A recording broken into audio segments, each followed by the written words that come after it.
The House will come to order. Members, please take your seats.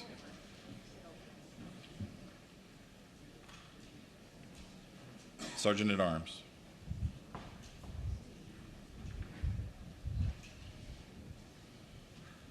The House is now in session. All persons not entitled to privileges of the floor, please retire to the gallery. The members and guests will rise and be led in prayer by the Honorable Luke Torian, the delegate from Prince William,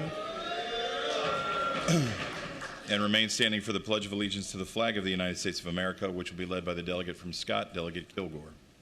Good morning. Let us pray. Our Father, we're grateful unto you for this time. Perhaps my prayer is a little different today. You have brought us through a very challenging session. It has been a short session where things have moved very rapidly. But in the midst of that, you have called us to also deal with personal issues in our lives. We've come here to legislate, and we've done our best. But we recognize also that you've called us to be husbands and wives and mothers and fathers. Those things do not escape us. But yet, your grace and your mercy have guided us. And we pray that the citizens of the Commonwealth recognizes our humanity and that we indeed deal with the issues of life as we have sought to govern as well. We are colleagues in this great chamber, and we have so much respect for each other. And dear God, as we come to you, we pray that we have done a good job for the Commonwealth. And on this last day of session, we pray your continual grace and mercy upon each of us. And may we continue to do a good job. And may you safely return us home to the families that we so dearly love. Bless our time together this day. May we honor you, and may we honor the Commonwealth of Virginia. In your holy name I pray. Amen. Amen.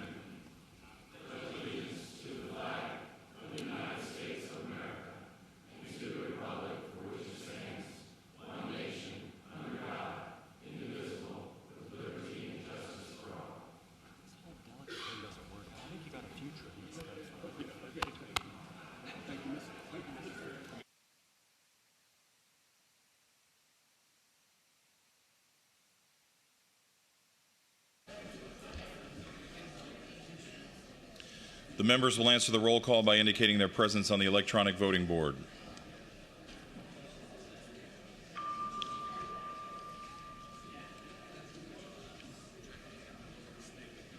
Wait, do what?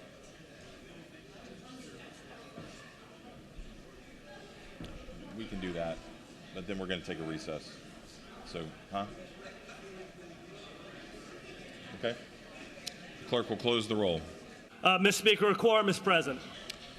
Pursuant to House Rule 3, I have examined and approved the Journal of the House of Delegates for February 24th, 2023. Motions and resolutions under Rule 39, pursuant to the provisions of Rule 40, are now in order. Does the clerk have any announcements or communication? No announcements or communications, Mr. Speaker.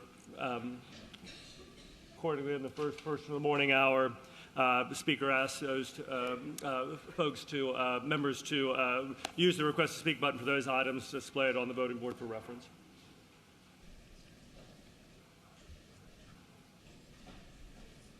The delegate from Richmond City, Delegate McQuinn. Thank you, Mr. Speaker. Mr. Speaker and members of the chamber, we have Sandy and Peggy. I don't think it's here today, but we want to take this time and just thank them for their extraordinary work that they did during this session, putting up with 100 of us as they provided for us a essential service. And so today, on the behalf of all of us, we say thank you, and make sure that you convey this as well to Peggy, We appreciate your work. We appreciate the support. We appreciate all that you all did to make certain that we were provided something that was essential. And so thank you on behalf, again, of the House.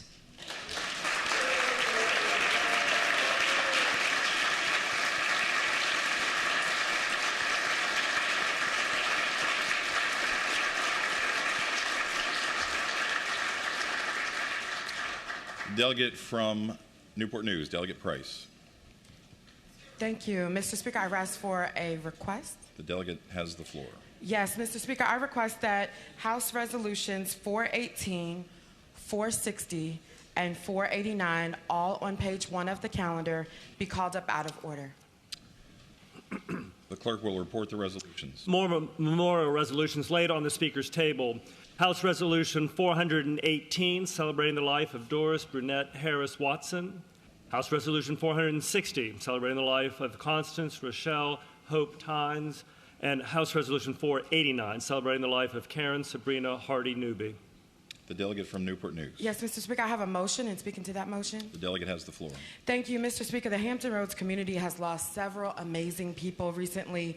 The lives of Doris, Connie, and Sabrina are mourned every day, and the huge void that they left in the community is felt every day. But we can celebrate their lives and their memory by recommitting ourselves to legacies of stewardship, love, and service. And in their memory, Mr. Speaker, I move the adoption of these resolutions. The question is on adoption of House Resolutions 418, 460, and 489. As many as favor that motion will please rise.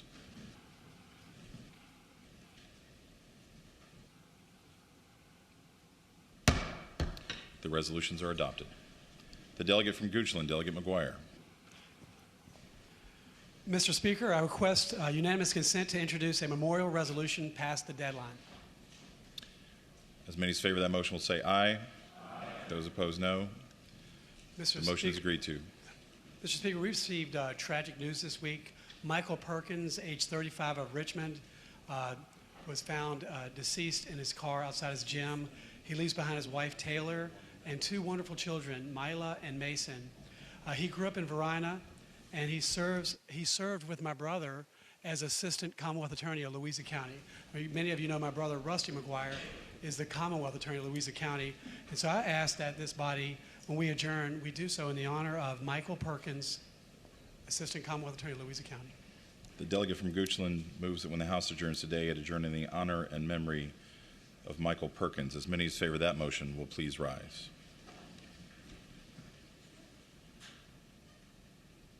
That motion is agreed to. The delegate from Scott, Delegate Kilgore. Mr. Speaker, I move that we stand in recess until 10:45. The delegate from Scott, Delegate Kilgore, moves that the House stand in recess until 10:45 a.m. As many as favor that motion will say aye.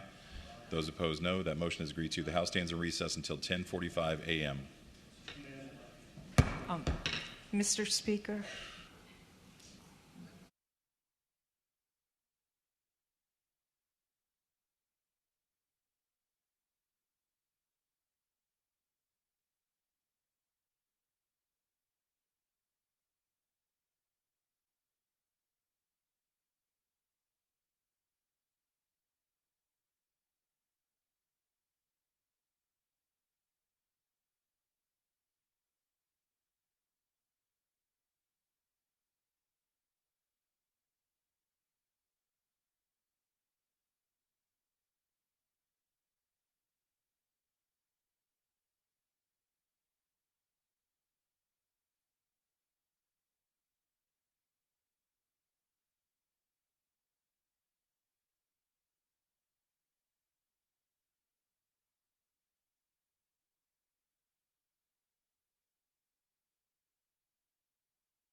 House will come to order.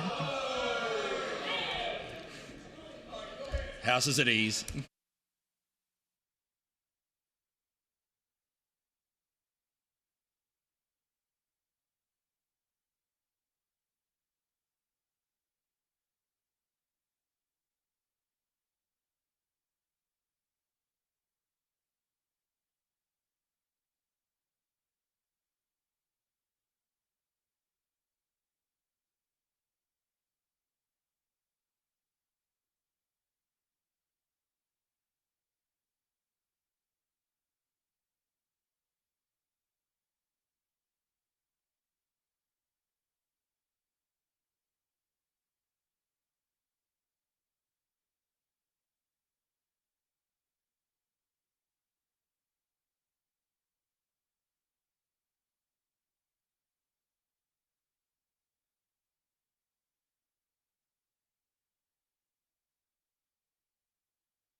The House will come to order.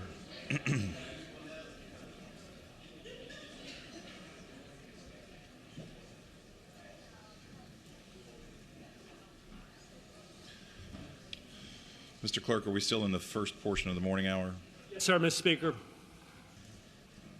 Members, I have two members on the board. If you desire to do something in the first part of the morning hour, I'm talking to Delegates Willett and Campbell. First morning hour. Your button's pushed. No? Okay, good. Mr. Clerk. Mr. Speaker, moving from the first portion of the morning hour to the second and third, we don't have any legislation to go by today or to move. I got ahead of myself, sorry. All right, the clerk will announce the next order of business. Fourth portion of the morning hour, reserved for member requests for points of personal privilege. The delegate from Fairfax, Delegate Sickles. Mr. Speaker, I rise for a request, not a point of personal privilege. Is this the appropriate time? It was. I had my light on for a while. You did not. Mr. Speaker, the delegate from Fairfax, Delegate Sickles. My request is that to introduce a commending resolution past the deadline, and I could explain if you'd like to know what it's for. The delegate has the floor. Mr. Speaker, we have a member of our Fairfax County Department of Transportation who is retiring after 34 years, and it's a commending resolution for his service to Northern Virginia and to our county. Those in favor of that motion will say aye. Those opposed, no. That motion is agreed to. The delegate from Fairfax, Delegate Watts. Thank you, Mr. Speaker. Rising for a point of personal privilege. The delegate has the floor. Okay. Let me start this way. I confess that I am retired, so I have a little bit more time than those of you who are going back to full-time jobs and all the pressures of young families and et cetera, et cetera, et cetera. I've lived it. I know what you're doing. And I admire the fact that you can do it. Now back to my excuse. Therefore, I have a little bit more time to read. No, I am not retiring. That was not the preface to saying I'm leaving here. But just to say I have a little bit more time to read. And one of the sources that I have been reading for the last year that has really impressed me comes out of the Southwest, Dwayne Yancey. Now, he's wordy and nerdy just like I am. He loves good statistics. He's been talking a lot about why we have all the demographic shifts that we have in Virginia. And he speaks very well about what the economic needs are for all of Virginia, particularly Southwest, but also speaking eloquently and on point for Southside. So over the last few months, as he's been tracing why population has been shifting, let me just then get into one Sunday night, a couple of weeks ago, I decided to respond when he said about how Virginia has more people moving out than moving in, with the bulk of that net out-migration driven by Northern Virginia. He wrote that Governor Glenn Youngkin has cited Virginia's tax policy as the reason, and wrote, quote, "I haven't heard anyone advance an alternative theory. It would be nice to hear Democrats offer their own explanation for these migration numbers, because something sure seems to be happening here," unquote. So I decided, and it was just going to be between Mr. Yancey and I certainly didn't expect it to end up in print, but he did print it. I wrote back saying how much I admire the way he goes after issues and the surrounding challenges, and thanked him for that work, important work he's done. But I decided to respond to his invite to the in 125 because other states have low tax policies that are driving more economic growth, as Youngkin says. But I haven't heard anyone advance an alternative theory. So here's my perspective on the outmigration from Northern Virginia. And I will summarize most of the points until pretty much the last one. The first point, paragraph, was all about number one reason is congestion. Congestion, congestion, congestion. We finally did something about it in 2013 when we let Northern Virginia raise its own funds and keep its own funds for our needs, until finally in 2020 there was some increase in state funding. But that's 2013 when we were the worst in the nation in congestion. And it is going to take us years and years and years to work our way out of that. Meanwhile, poll after poll, why are you leaving? Why are you thinking of leaving? Congestion. Number two is housing affordability.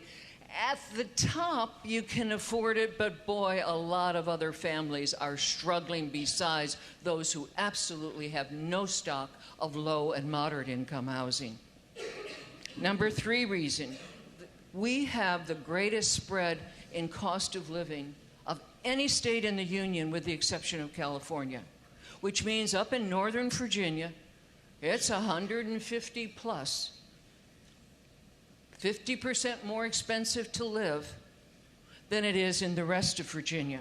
So if someone can move out of Northern Virginia and work remotely someplace else, you better believe they're going to do it. It's a better style of living. Number four, extraordinary high class sizes. My son and his family recently, a couple of years ago, moved down to Virginia Beach. My two granddaughters are doing well in elementary school in class sizes of 22, 23, whereas in Northern Virginia, it was 30 plus from kindergarten on. Now, why in the world in Northern Virginia is that happening? Because of our cost of living. For every 3 teachers that you can hire for the same competitive salaries, we can only hire 2. Because it's 50% higher cost to live in Northern Virginia, and the state school funding just doesn't account for that. So when you get to that then, as far as the state help on that, we get $1 from the state for every $3 of local funds we have to raise. And most of us in Northern Virginia are in counties. We're not in cities. So we don't have really anything to go for except the real estate tax. Another reason for people moving out, when you retire, you're leaving because you're house poor. You can't afford the higher assessments plus the higher taxes. So when I look at what we are going to do to look at this out-migration, and it's real. For a whole decade, Fairfax County has been losing population. My answer is not the corporate tax, because businesses and corporations also pay real estate tax. And as real estate taxes in this region have been driven up, it is a greater disincentive to economic development than the corporate tax rate. Look no further than the Tax Foundation's annual report on business tax climate. And you will see that our corporate tax rate is 17th lowest in the nation. But we're much higher, almost twice as high, when it comes to real estate taxes. And it's not just the real estate taxes on the employees and in the front office, but it absolutely is also the high real estate taxes that are borne by some of our, and half of our Fortune 500 headquarters are located in Northern Virginia. And they're paying the high real estate tax to be in Northern Virginia. And anything that we do on state policy that drives up real estate taxes is far more of a disincentive than the corporate tax is. And yes, again, I'm going to have to underscore one more aspect of our high real estate taxes. There was a certain individual, still has a residence in Northern Virginia, has a over 30-acre horse farm that's an agricultural district because of the high real estate taxes. A great benefit to try to escape those high real estate taxes. They are that burdensome. So, on this measure alone, that we have high real estate taxes because that's the only way that we can fund our essential services. Cutting state taxes that then have to be replaced locally to fund essential services is not a way to attract employers and their employees. What is? Investing in business-ready sites throughout Virginia is. Investing in transportation is. Investing in higher education that attracted Amazon HQ2 is. Invested in needed skills credentialing is. And investing in the most essential element of quality of life, K through 12 public education is. This is our challenge in economic development for the Commonwealth as a whole.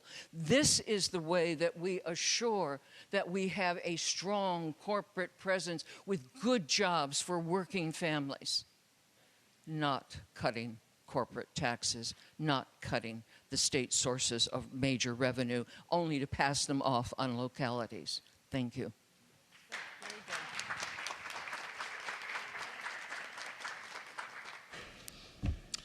The delegate from Albemarle, Delegate Bell. Speaker, I rise for point of personal privilege. The delegate has the floor. All right, so, members, I'd like to speak to you about service in this body. And with inspirational credit to Larry Miller, I've divided it into 4 chapters. So, chapter 1. You get elected, and you are so excited to be here, and your name is on a list with Thomas Jefferson and James Madison, and you have lousy seats. I sat down. Tommy Wright's not sitting there, but next to Tommy Wright. Tommy Wright only speaks when he has something to say. I also sat next to Bill Janus. And you look back, and you look up the hill, and on the back row are all these old, balding, grouchy people, right? And they're kind of intimidating, and some of them don't even know your name. And you want to change the world right then, right away. And so you bring massive bills. You bring bills that would completely transform the Commonwealth in that first year. And when they don't pass, you cause trouble. And running this place is not your problem. And I'm going to tell some stories over the next few minutes. One of my first years, the chairman of courts, one of those scary, grouchy guys, had his big bill for the session, and it was modifying a bunch of criminal penalties. And the only people I think who are left would be Vivian and Terry that night. And so, Don, you'll remember or you'll recognize some commonalities of what we did. So we started pulling out the crimes one by one. And as Robert Hurt and me went back and forth and said, I don't think this one's a good idea. Let's take a vote right now on this crime. Do you really want to change this crime? And it would pass. And we did it again. And we did it again. And people were starting to get testy and angry. We did it about 12 times. And Kenny Melvin said, well, at least we're doing it here and not on the floor. And I said, oh, you're going to do it again on the floor. Every one of these will be floor amendments. And then Terry, trying to sort of put oil on the water, said, well, maybe we should just adjourn and get rid of everybody's bills, which included mine. And then I said something inappropriate, I think. And then Bob McDonnell said, and I don't know where this is in the Jefferson's manual, but he said, nobody say anything for 1 minute. I want absolute silence, which in courts is a real challenge. And we did, and we were silent. And then Morgan Griffith somewhere had a cassette player that played Kumbaya, and literally he played it before the minute was up. And then Dave Albo counted heads and said, this isn't going to work. And we moved on. And I didn't get a lot of bills that year, actually. So, but I remember thinking at the time that seniority was really stupid. Really stupid that we had seniority. So then when you've been here a couple of years, you get to chapter 2. Now, by chapter 2, you're starting to figure this place out. You understand where you got to go to get something passed. You have the grouchy guys in the back are inviting you to the meetings. They don't want you to speak, but they'll at least let you sit in the room And you can become knowledgeable about all the ways a bill can die.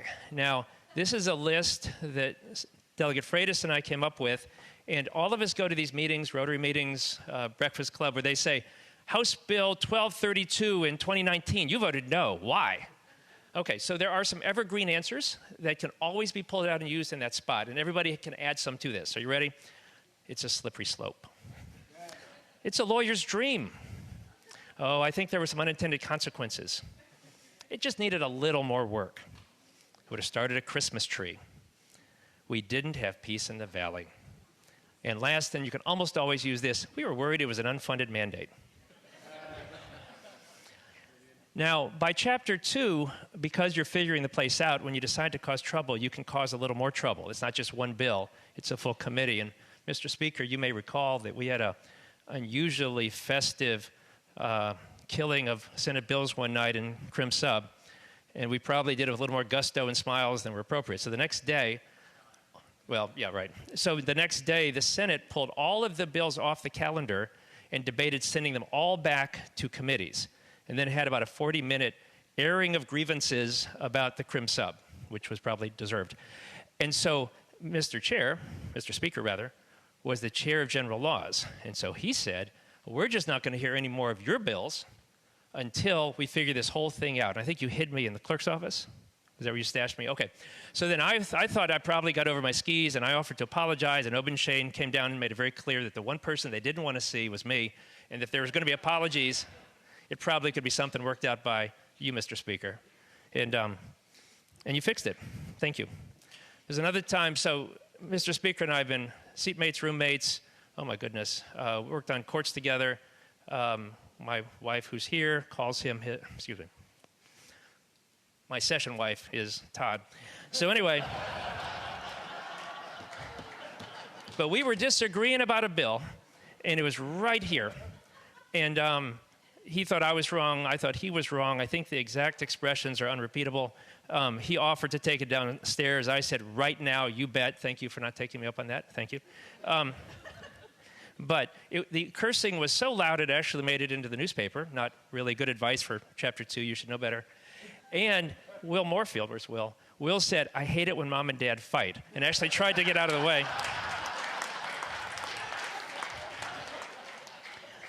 All right, so, and then imperceptibly, Chapter 2 becomes Chapter 3.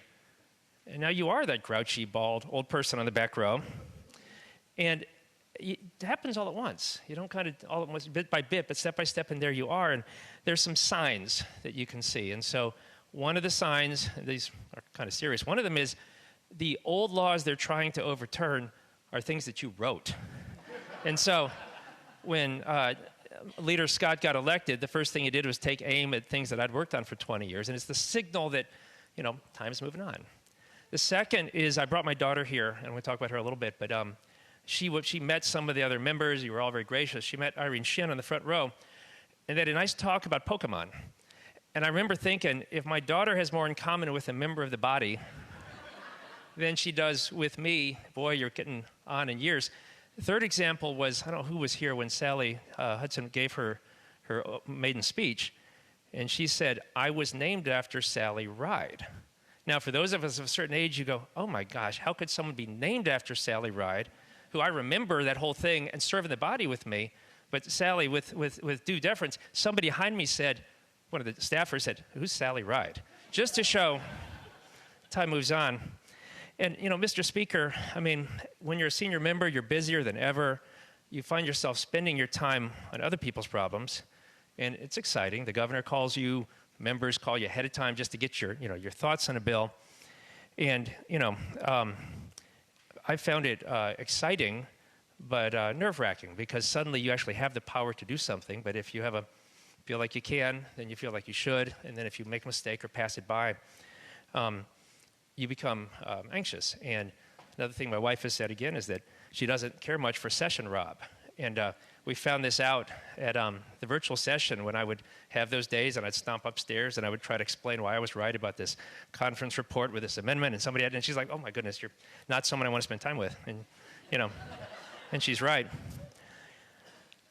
But it was honestly the best, as they say, best and worst of times, because it feels from this perspective, like everything you're doing is impactful. You're really making big decisions that impact people. So that's chapter 3. Now, chapter 4 is the chapter you turn the page of the book and it's time to stop. And this is my chapter 4, Mr. Speaker. I don't think it's it. Excuse me. After 22 years in this body, I will not be running for re-election. I'd like to spend the rest of this, perhaps last floor speech I ever make, with some thank yous. So first, some of these are personal, some are general for everybody. The first, of course, are the voters. I looked it up. I have a precinct where Youngkin got 87%. I got a precinct where I got 36. It is a very, very diverse district that I had. I have some of the smartest, most engaged voters. Somehow they made this, I mean, representative democracy is bizarre, right? I mean, we purport to speak for 86,000 people. It's crazy. And yet, many of us have been here for many years. You get elected, you get reelected. But I want to thank the voters for giving me this chance to be here with you. I want to thank the clerk and DLS. And I'm going to talk about courts separately. But Paul, J&J, Sharon, who's actually here with us, we've been together for decades. And it was Kenny Melvin who once said, they are so good it's almost a mistake because they make us look better. We can have some ridiculous idea at 4 in the morning, write off a 3-word email, and before you know it, you have a 13-page bill, and then Paul makes it run, Sharon makes these meetings work. Anyway, we can't really thank them enough. DLS, who's not here, Emma Buck, Meg Lamb, Charles Quagliato. Special thought for Sarah Stanton, who everybody who worked with her thought she was amazing. I hope she's listening today. I see a lot of nodding heads. She's off to a different pasture, but none of us could make this work without you guys. So, thank you. It's not going to surprise anybody. My most of my best memories come from the Courts of Justice Committee, and everybody in courts knows this, but when you serve there, you're following people like James Madison, Patrick Henry, John Marshall. You will never be the most famous person in courts, and it's almost liberating, right? I mean, Supreme Court justices, presidents, we had 2 or 3 presidents, I forget, but everybody's got their favorite moment in this place. Some people like giving speeches, press conferences. A lot of people are really good on the floor. For those of us on courts, at least for me, my favorite moment was when we finally got through all the beginning of session stuff and people saying, and we're in that little subcommittee, it's in the afternoon, probably Monday or Wednesday or Friday, and we're working on bills. And that's my favorite thing that we did here. We have had amazing people work there with us. And so on the Democrat side, I mean, Charnel, you've been there, I think, from your first day. You've chaired the committee. You have a profound kindness and decency that impresses everybody who knows you. I mean, I can't think of how many bills that we were headed one way, and you said something, and we said, I think she's right, and made a change. Thank you. Thank you. Vivian. Now, everybody has thoughts on Vivian, right? Nobody in this body has served more time in a room with Vivian than me. I've kind of thought about it pretty hard in the number of meetings we had. Now, I've got something interesting. So I had staff look up everybody who serves. The Courts of Justice has been around since 1727, 295 years. The person who has served the most sessions in the history of the Courts of Justice Committee is Vivian Watts.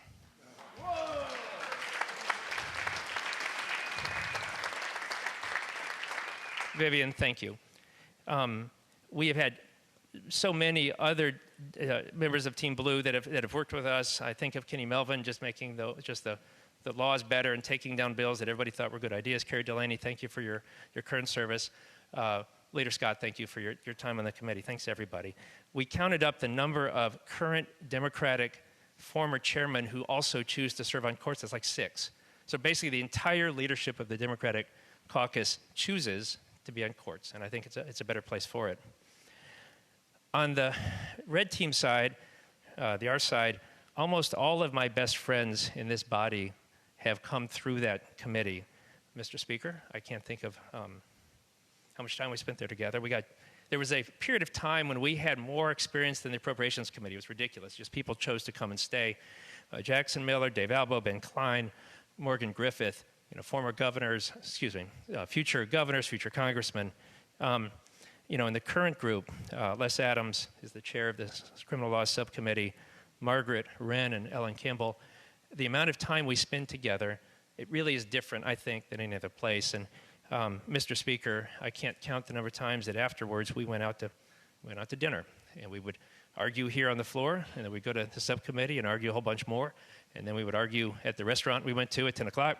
And then on the ride home, no lie, frequently I would say, hey, one more thing, or you're still wrong, and then we would argue until we got home. And when we lived together, it was even worse because we would do that all the way home.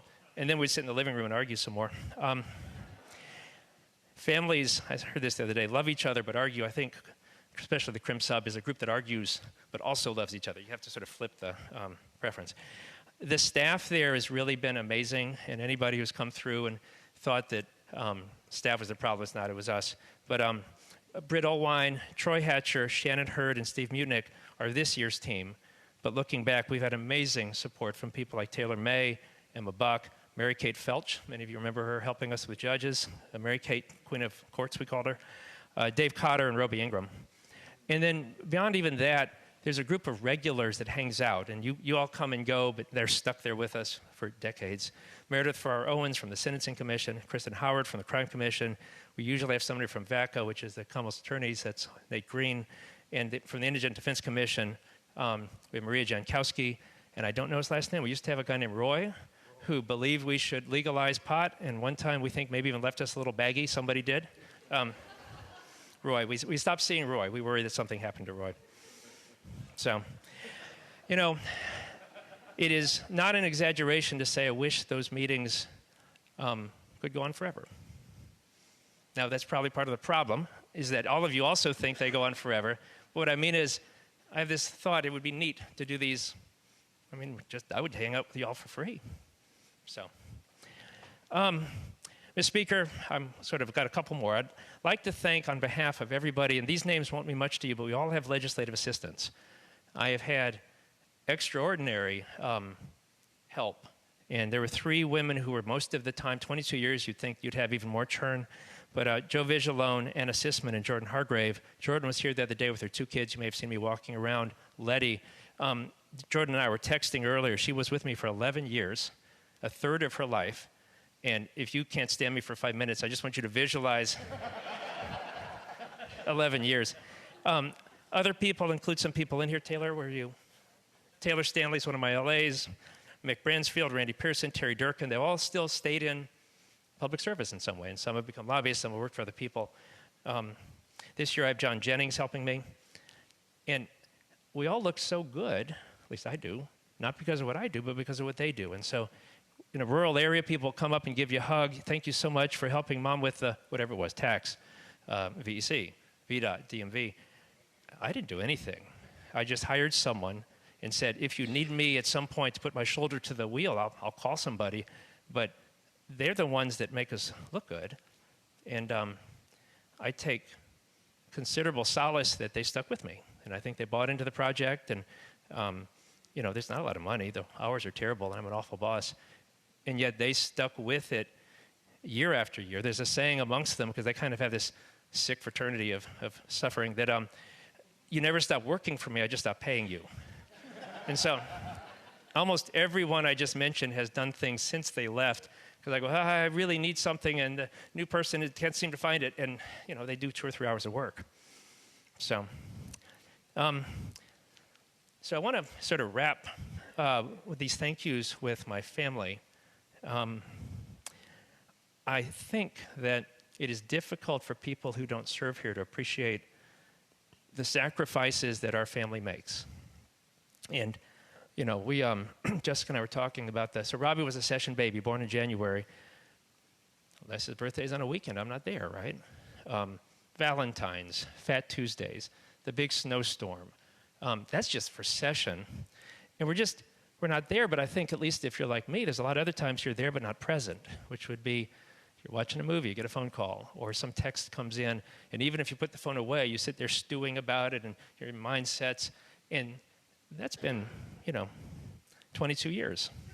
And it really wasn't better for virtual session, at least not the Bell household, because again, I wasn't any fun to be around. But I want to thank them individually, because this is not some collective thing. So I'm going to start with my son, Robbie. So I think most of you know, so he was born January 20th, 2003, and he has significant special needs. And he's going to live with us the rest of his life. And, you know, his brain doesn't work right. And every day he wakes up in a world that doesn't make sense, and cause and effect don't add up. And you look at someone's face, and what you and I just reflexively can tell instantly, he has to work his way through. And it makes just everything for him hard, real hard. Life is hard. And yet, he gets up every day and puts on his clothes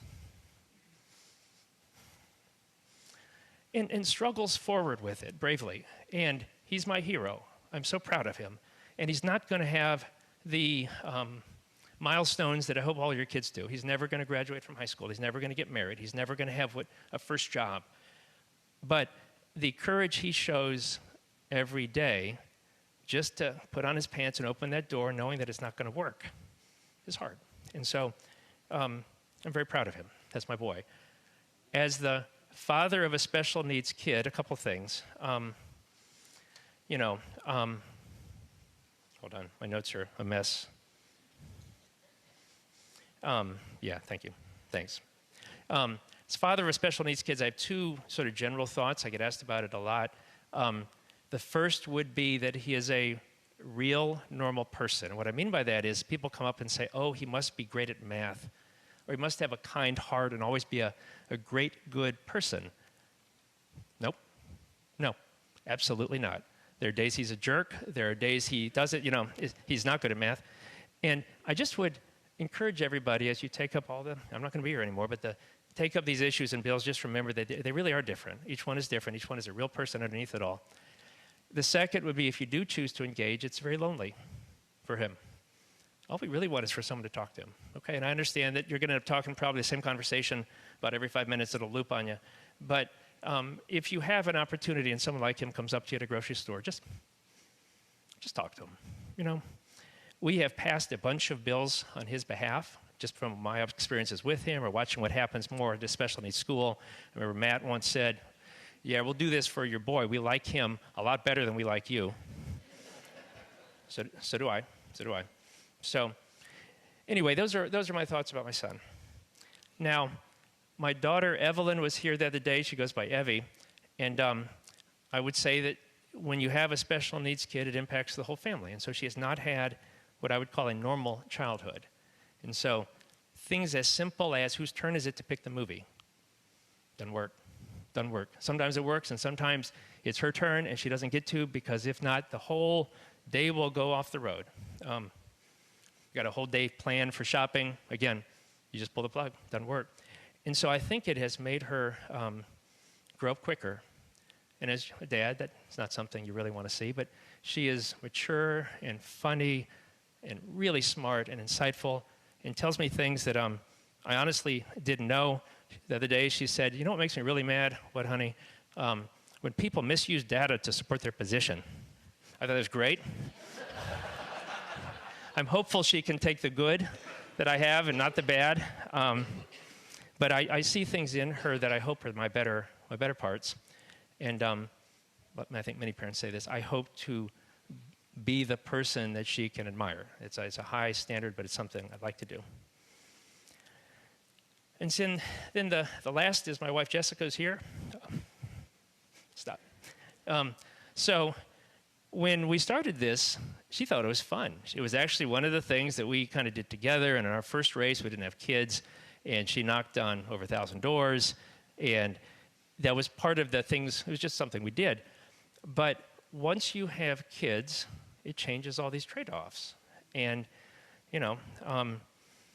I've made some notes here. When school called because Robbie had been suspended for the 15th time, wasn't me. She was the one that had to go to the school and talk to them and pick him up. When Evie's getting something ready for school, especially January, February, but not just that. I've had 6 contested races for House plus 2 statewide races. That is a lot of time that things are needed, and I just went there. You know, when time came to do the taxes, paint the house, make sure there's food in the fridge, it was her, it was you. For 22 years. And the cliche is you can't thank someone enough. It's true, but I do thank you and I love you. Thank you.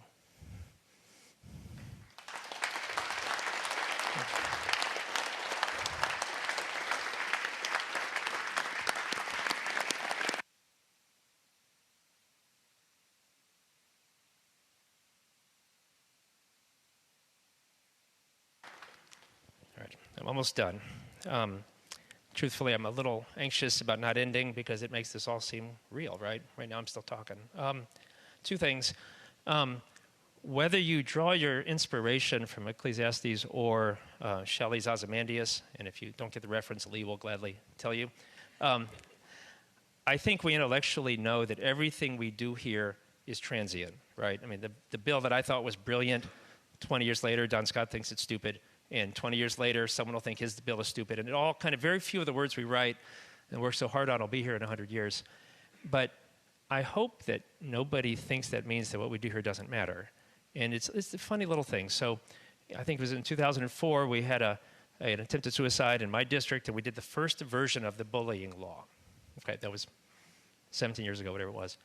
And then my recollection, and I might get some of this wrong, is Jennifer McClellan had a bill that expanded it, and everybody voted for that. And then at the time, Delegate Filler-Corn had a bill, and she put in a time limit. And then I think Glenn had one too. And at each step, you took a little idea that, I mean, everybody voted for all of these. I think they're all unanimous pretty much. But hopefully, that made somebody's life somewhere in the Commonwealth a little better. And something you do will make somebody's life a little better. And, you know, that's why we're here, I hope. The second thing is, Todd and I, Mr. Speaker, I apologize. Mr. Speaker and I have had an expression we have said back and forth for the entirety of our tenure, and he says I came up with it, I think he did. But it goes like this.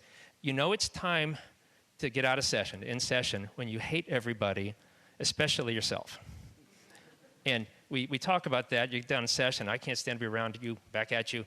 And you're miserable, and you're not eating well, and you're not exercising, you're angry just all the time. Every waking minute.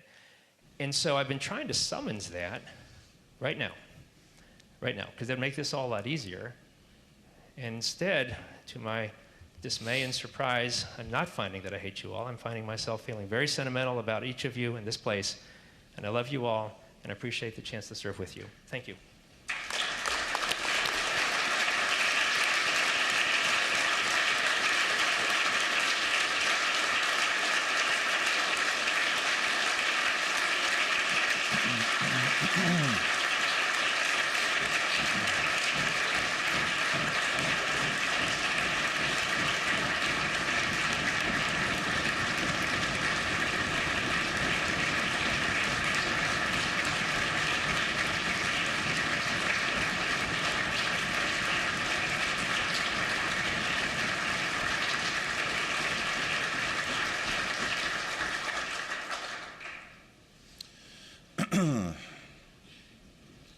Let me say to the gentleman from Albemarle, I remember we've probably forgotten more big moments than we remember, but there was a time I remember that we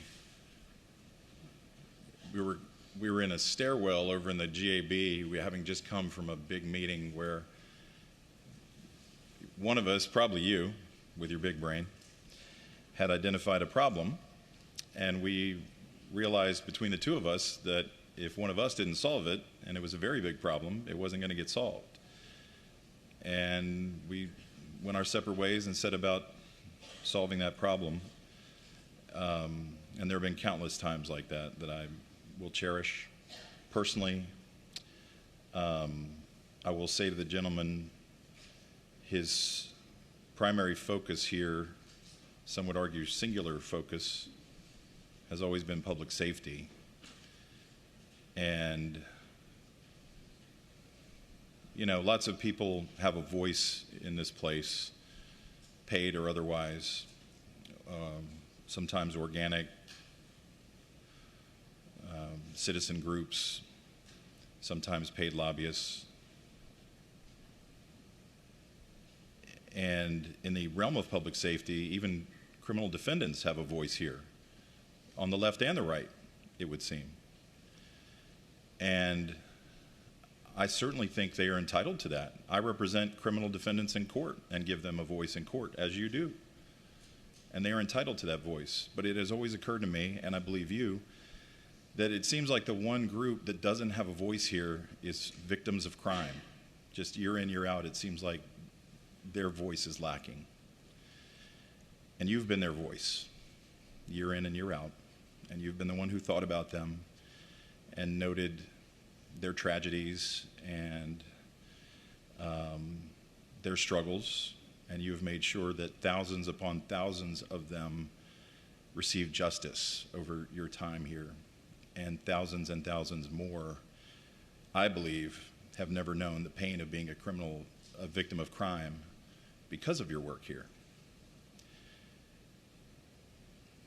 We will miss your big brain, but I will miss my friend. The delegate from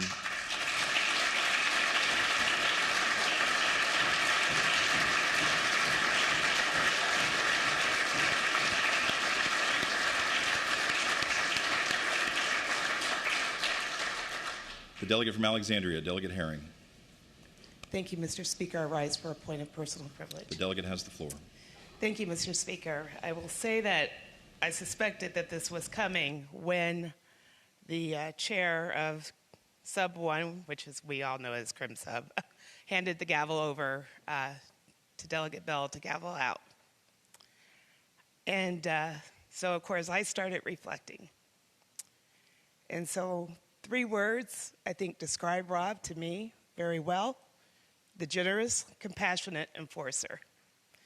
And I'm going to start with the enforcer because Crim Sub was my first committee when I finally got sworn in. And Mr. Speaker, it was your death penalty bill that was up for a vote.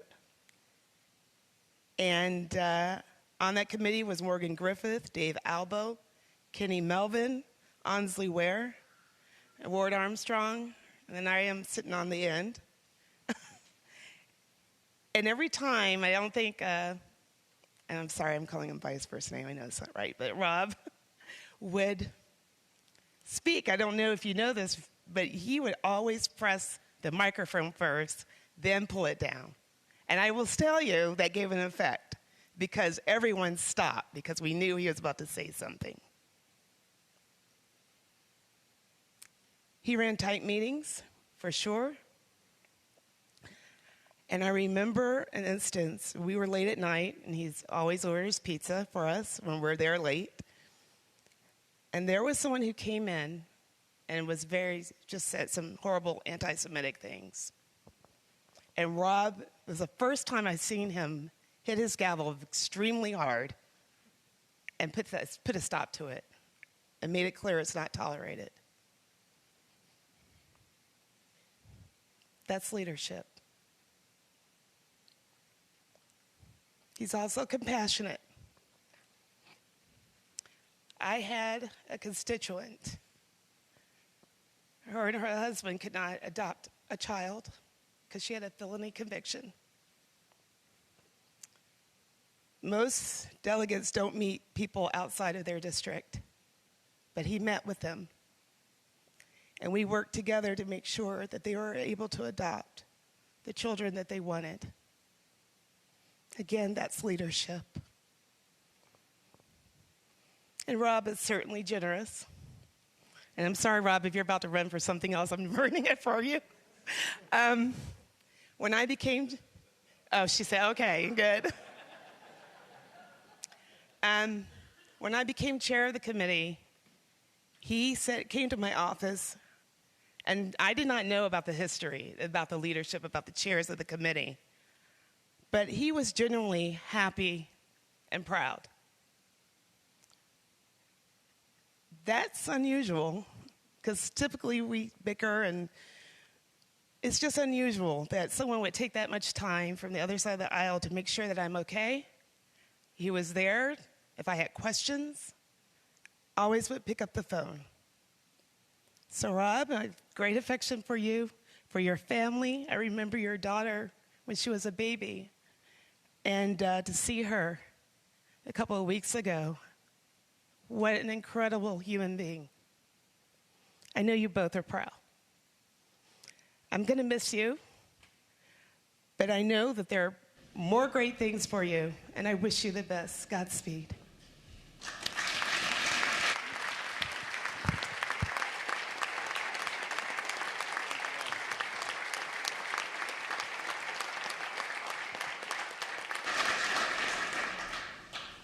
The delegate from Portsmouth, Delegate Scott.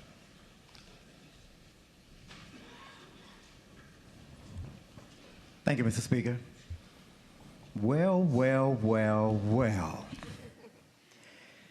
Mr. Speaker, members of the body, I rise for a point of personal privilege. The delegate has the floor. Rob Bell, the delegate from Albemarle, has been the thorn in my side. That'll get him some votes. That'll get him some votes back. But I also want to say this.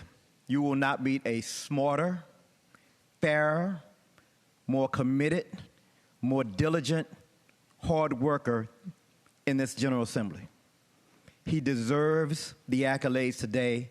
I believe that everybody should be speaking today upon his retirement from this body. He makes us better. For real, he makes us better. If you don't have a sense of humor after watching him work on your bill, then kill it. Dude, you just spent 30 minutes on my bill in committee, and now you moved to PBI it.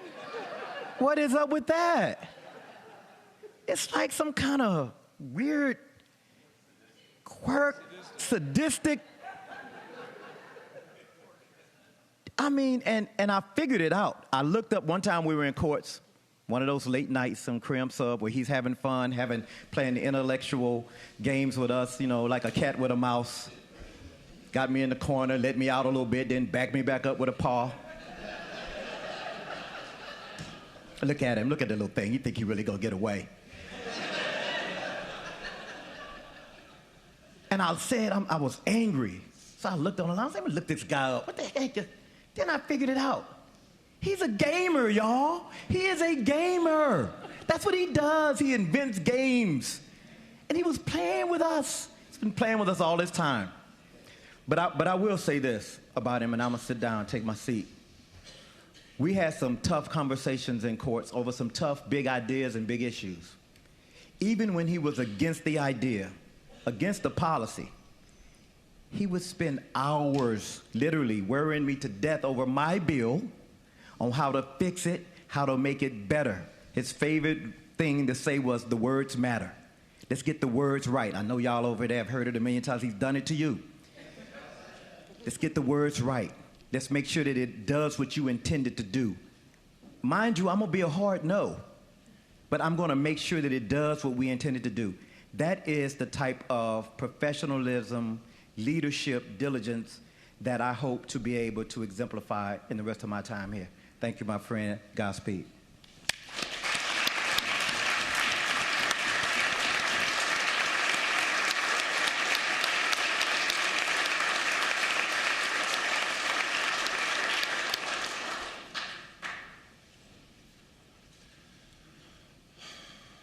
Okay. The delegate from Chesapeake, Delegate Leftwich. Mr. Speaker, I rise for point of personal The privilege. delegate has the floor. Mr. Speaker, I've been here for 10 years, and I don't normally get up and speak to things that much because someone else has already said it. But I want to speak on the delegate from Albemarle's retirement. He's had a profound impact on me as a legislator. I sometimes feel like I'm still in my first stage of my service after 10 years. And I know everyone in this room has been so frustrated with the delegate from Albemarle that they want to scream. And I've been there too. And I heard him talk about, you know, when I first was elected, and I'd been an attorney for 25 years. And quite frankly, I ran for this office because I was kind of bored of my profession. and I wanted a different challenge. And I was put on courts anyway. And I'm sure that even though Speaker Howell was a speaker at that time, Rob said we need more attorneys. And so probably why I found myself on that committee. And I fell back in love with my profession because of the service in that committee. And I give Delegate from Albemarle a lot of credit for finding my passion again for my career. And I heard him talk about some of the chairmen of that committee that preceded him, who became presidents and are more famous. And he's still young. He could become more famous. But even if he doesn't, I think that those individuals cannot hold a candle to his intellect. But more importantly, despite the intellect and despite the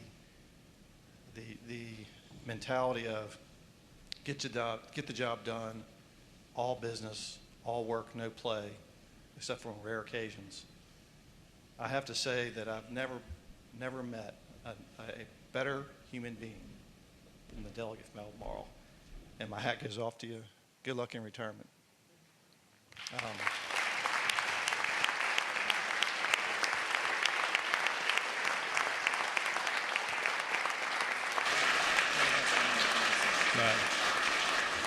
The delegate from Chesapeake. Right. Thank you, Mr. Speaker. So I want to kind of transition to another point of personal privilege. It seems a little bit anticlimactic after the retirement of such a illustrious individual as a delegate from Albemarle. But for a couple of days, I've wanted to highlight the accomplishments of a school in my school district, and because of the stop and start, I haven't really had the opportunity to do that. And I want to highlight the Great Bridge High School Wildcats and the family that has been a big part of that school's accomplishments. This high school has produced an abundance of very, very splendid athletes. And I'll start during my high school years of 1977 to 1981. And there were 3 individuals from my class that went to the NFL, 1 who went to the NBA. And there were Ricky Nichols, Larry Griffin, Clint Harris, and Mark Davis. And I knew Mark Davis from the time I was in 2nd grade in Miss Walston's class, sitting next to him. And it was really kind of cool to sit in college with some of my buddies and say, you see Mark Davis hit a 20-foot jumper in the NBA and say, I knew that guy. He used to swap my balls all the time in gym class. Or there was a time when I was running down the field and I'm running towards Ricky, and I juke to the left to go to the right. And my buddies were like, well, what happened next? I said, well, I don't know. After I regained consciousness, I sat on the bench for the rest of the day. So in addition to these individuals, we've had other players go to the NFL. There's Carlton Powell, Jim Kitts, Ken Barefoot, Joe Cardwell to the Major League Baseball. We've had Michael Kadire, Justin Upton, B.J. Upton, Connor Jones, Quintera Hollingsworth played in the WNBA. We had a silver medalist in the 2000 Olympics, and Lawrence Johnson. And actually a son of an individual I graduated with was the 2-time Gatorade Player of the Year for Virginia. And at one time was one of the top 10 decathletes in the country and destined for the Olympics before injury sidelined him. And so, Mr. Speaker, I mention all these names because it's not lost on me that a lot of these people would not have been my friends, classmates, and people we could count as our Wildcat family had it not been for a decision made by Robert Marriage Jr. in the 1960s. And the leadership of 4 members of this House, our principal, which made all those things very seamless, and Harry Blevins, who after he was a principal, he became a delegate and a senator in this body. And so back when I was in high school, there was another program that was beginning to take foot, and it was the wrestling program, and that's spelled R-A-S-L-I-N-G. Some would say wrestling, but that's a debate for another time. And so these were the guys who walked around the school with 4 layers of gym clothes and a jump rope because they were trying to cut weight. But from my experience, wrestlers were some of the most mentally tough, fittest, and pound for pound strongest athletes in the school. Fast forward to February 18th, 2023, the Great Bridge Wildcats captured their 22nd state championship in wrestling. Wow. And they beat the Culpeper Cyclones. And I'm so fortunate that this meet didn't turn into a wrestle-off between delegations, because I can tell you the last person I would want to wrestle is 1st Special Forces First Class Sergeant Nick Freitas, because I would have probably wound up like I did when I was hit by Ricky Nichols. So I want to read off the names of this team. Just hopefully they're able to watch. Jack Sawyer, Thomas Edgley, Kyle Coomley, William Marsh, Myron Nixon, Caleb Neal, Bo Lewis, Eric Duran, Aaron Turner, TJ Howe, Noah Lawrence, Robert Thomas, Grayson Ringwald, and Jaden Cuvis. Now, their coaching staff, and I want to start with the assistant coaches first, are Bart Sawyer, Kevin Johnson, Tyler Hazard, AJ Foreman, and Caleb Chandler. And I want to thank those men for being leaders to this team and everyone they've coached throughout their career. The head coach was Steve Martin, and he has a brother named Wayne Martin. Between Steve and Wayne, they've led the Wildcats to 19 of their 22 championships. But that's not where it started. It really started with Billy Martin Sr., who coached at Granby High School and is credited for crafting the Granby Roll. Coach Billy Martin captured 21 state championships while he was at Granby. And so between fathers and sons, they have 40 state championships in wrestling. And so, Mr. Speaker, I just ask that the body give them a warm round of applause for not only the high school's accomplishments, but the family's accomplishments. Thank you.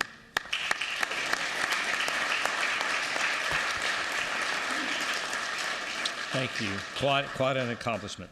The delegate from Newport News, Delegate Price. Mr. Speaker, I rise for a point of personal privilege. Thank you. Just to let you know, I do have an actual speech, but I could not let this time go by. Delegate from Albemarle, Delegate Bell. I could not let this opportunity pass without telling at least a little story from an unlikely source of congratulations. But my first bill ever in this chamber was in front of courts because I didn't know any better. And I do this, bill presentation. Mr. Speaker is the chair, and I am like, bring it home. And this is why we should do it, because it works so well in California and Maryland. And the whole room does exactly like that. And I'm like, what? It did. It worked really well. So Mr. Speaker decided to let me know, you might not want to do that. But it was you, Rob, that came, pulled me to the side, explained what had just happened, and has been there for me in bill presentations before courts, making amendments just to kill bills. But it was a great experience. But I also saw how, you were on courts, and I got a little nervous when I became chair of the Behavioral Health Commission and you were going to be on the sub. And I said, okay, I got to get ready for him because this is how he acts in courts. But then what I found was so encouraging that behavioral health, because of a lot of your work, has been a space where we haven't let partisanship ruin it. And so you and I spent time on 2 different committees together, leaning in, whispering, kikiing, learning a lot about each other's lives. And I don't think many people knew that. And so I just want to say how much I appreciate your being willing to put aside our differences in politics to get a lot of good done on the Behavioral Health Commission and on that subcommittee. So I thank you, and I will just leave you with this. Your life will be better if you just let your daughter wear her hoops as big as she wants. So thank you, Rob. Thank you. Thank you.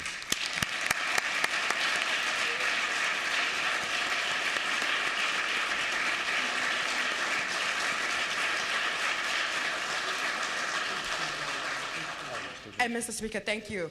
So the point of personal privilege that I wanted to share, Mr. Speaker and members, is that as we move forward in what we hope will be budget negotiations, I thought I'd take a few minutes just to make sure that, because I won't be in the room, that the voices of low-income families will be heard.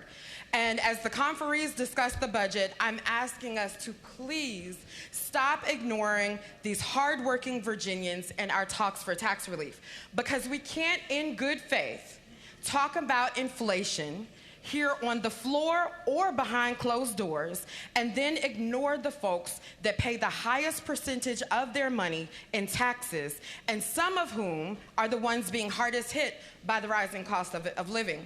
So here's a chart. Gonna get my good friend, Patrick Hope, to help me here. Mr. Speaker, of more than $4 billion that has been named a surplus, the governor's tax proposal is represented in red at $1 billion. This includes tax cuts to corporations that are making record-breaking profits through a pandemic, many of whom are engaged in price gouging of the families whose voice I'm bringing forward today. Now, I'll bring your attention, Mr. Speaker, to the green dot. The green dot. The green represents the amount needed of the entire package to help low-income families by making the EITC 20% refundable. It is only 3.65% of the total package. But for such a small percentage of the package, it would have a huge impact on families. Like a family of four earning $25,000 a year would have an extra $300. Now, some of that, some of us in the room, $300 hits your account, you don't even know it. But we've heard from families $300 can help them from being evicted. $300 can help them get the insulin supplies they need for their juvenile diabetic. $300 is gas money that they need to get to work. And we have heard directly from those families for what that $300 could do. But I just want to let you all know, because I think there's some misconceptions about who we're talking about. So it's not just the 19,830 folks in Newport News that would benefit. There's also 2,710 in Charlottesville. In Chesapeake, 17,690. In Dinwiddie County, 2,370. Fredericksburg City, 2,370. Hampton City, 14,160. Henrico County, 25,240. Petersburg, 5,020. Poquoson, 540. Prince William County, 31,310. Just a few more. Suffolk, 7,750. Virginia Beach, 32,670. And Wise County, 3,260. This shows that there are hundreds of thousands of Virginians from all across the Commonwealth that can benefit from that.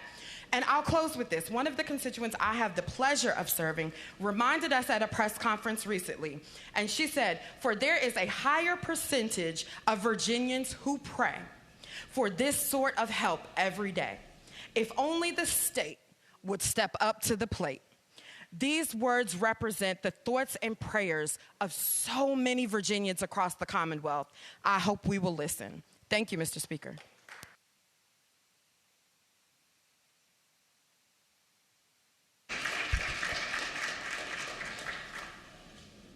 The delegate from Richmond City, Delegate Bourne. Thank you, Mr. Speaker. Mr. Speaker, I rise for a point of personal privilege. The delegate has the floor. Mr. Speaker, I would promise to be brief, but I know that my friend from Prince William, Delegate Torian, loves long points of personal privilege. So I hope that he is comfortable over there in his chair. No, Mr. Speaker, in all seriousness, as many have seen, I have elected not to return to this body, not to run for re-election. And while it's not a surprise at this point, I did want to offer a couple reflections and then some thank yous. Mr. Speaker, ladies and gentlemen of the House, it is not lost on me the importance of the work that we do. It is not lost on me that we get to come into this building for a part of the year and do the people's business. 86,000 people in each of our districts believed enough in us, our abilities, and our commitment to making the Commonwealth better to send us here. And those constituents may have different priorities, but at the end of the day, they want Virginia to be a better place for them to live, to raise a family, to send their kids to school, to travel up and down the roads. And Mr. Speaker, ladies and gentlemen of the House, it's not lost on me that we disagree about a lot of those issues. But in making the decision not to run for re-election, I reflected on the work that has been done since I've been here. And while the examples I'm going to give certainly had probably, some of you would say, a line 5 problem, a line 6 problem, whatever line it is, with my name on the bill, none of them were possible without committed servants.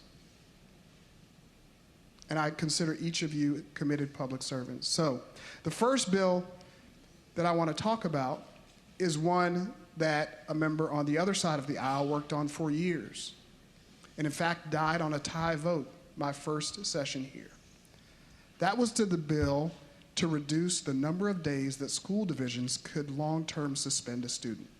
And that delegate, Dickie Bell, had championed and fought for that bill for several years.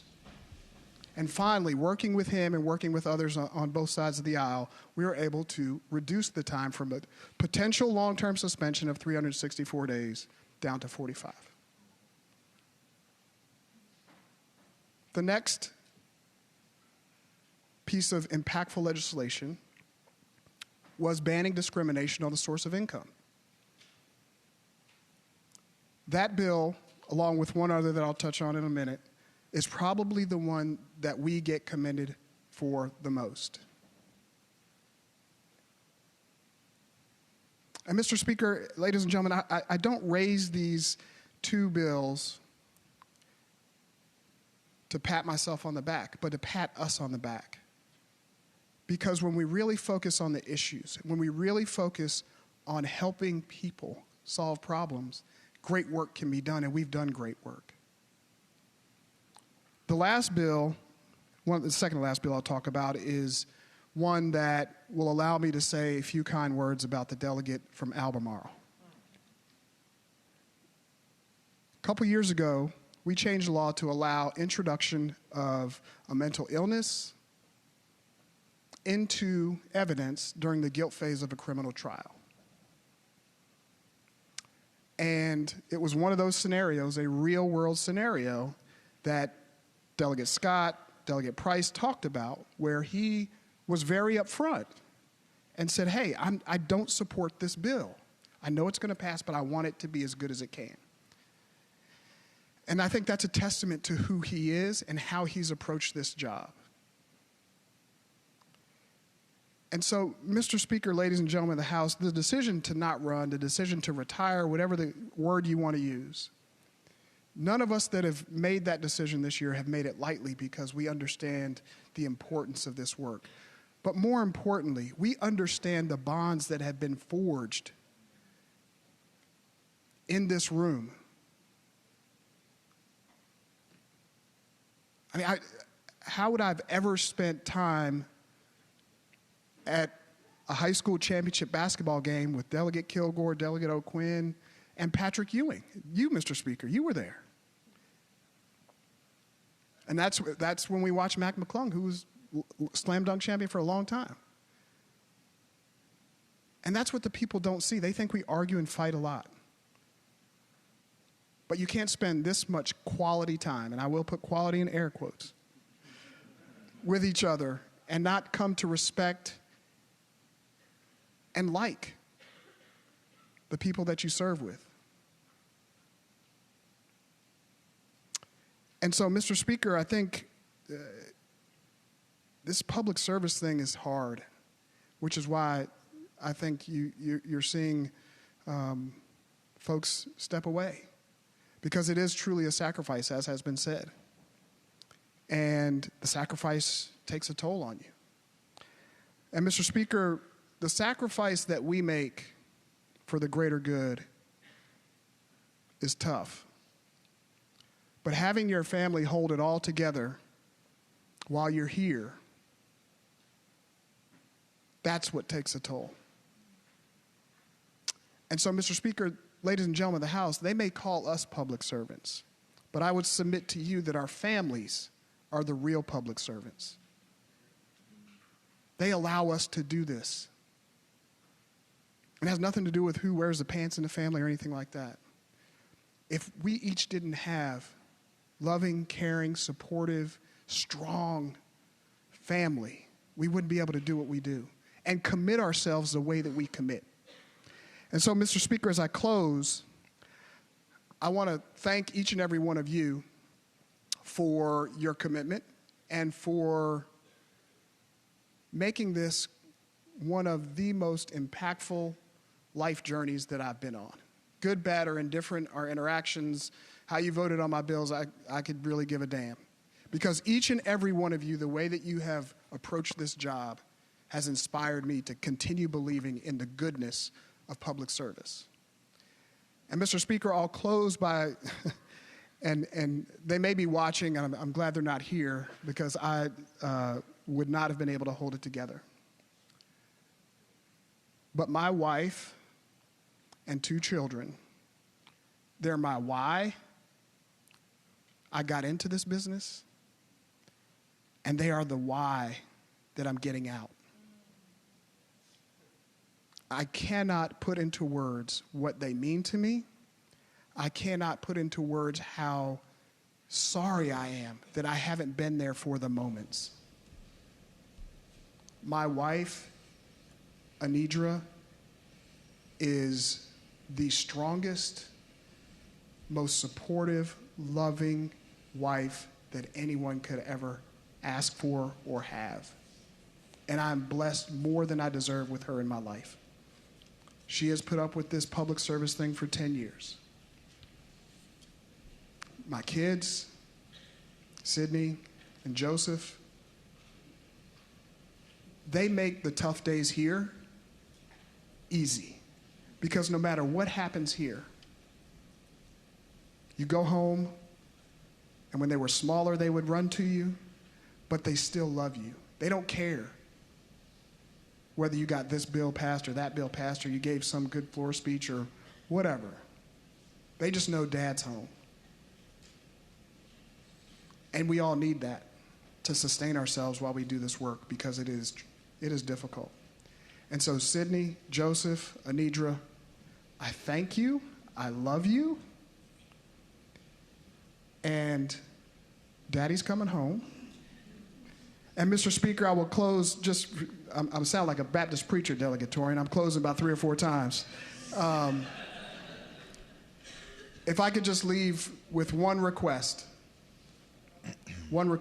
for the members who are going to stay here, that we're going to keep in touch, and when you see me, it's Jeff, not Jason. Thank you so much.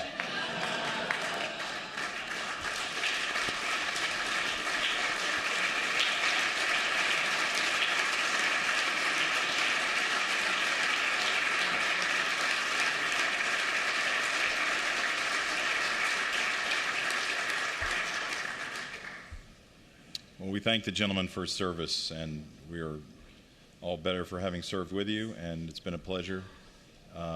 The strength of your conviction and the strength of your voice will be missed around here.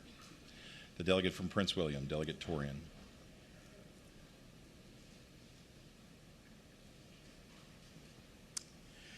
Mr. Speaker. Delegate has the floor.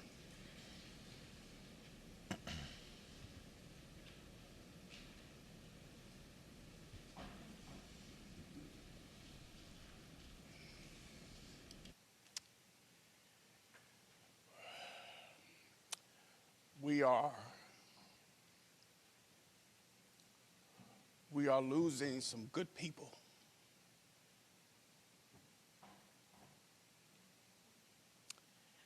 And for the young delegates who just got here, I am not sure you really understand what some of us are going through.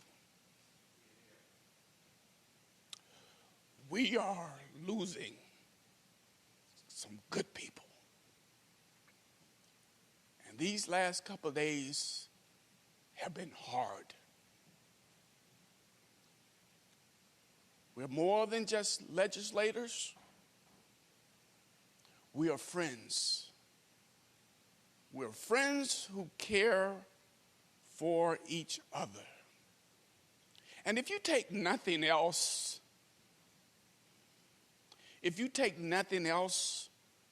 learn the lessons of how we open up our hearts to each other. And it's painful to see them go. A few years ago, and I don't know how many years it has been when I met Jeff Bourne. When Jeff shared with me that his family comes out of Southwest Virginia, look at my record. No matter what my party felt about me, I've always voted and rallied for Southwest Virginia. And I always will. Because as Northern Virginia prosper, I want to see Southwest prosper. And he's a son of Southwest. And he's my friend. He's smart, he's intelligent, and he's a darn good golfer.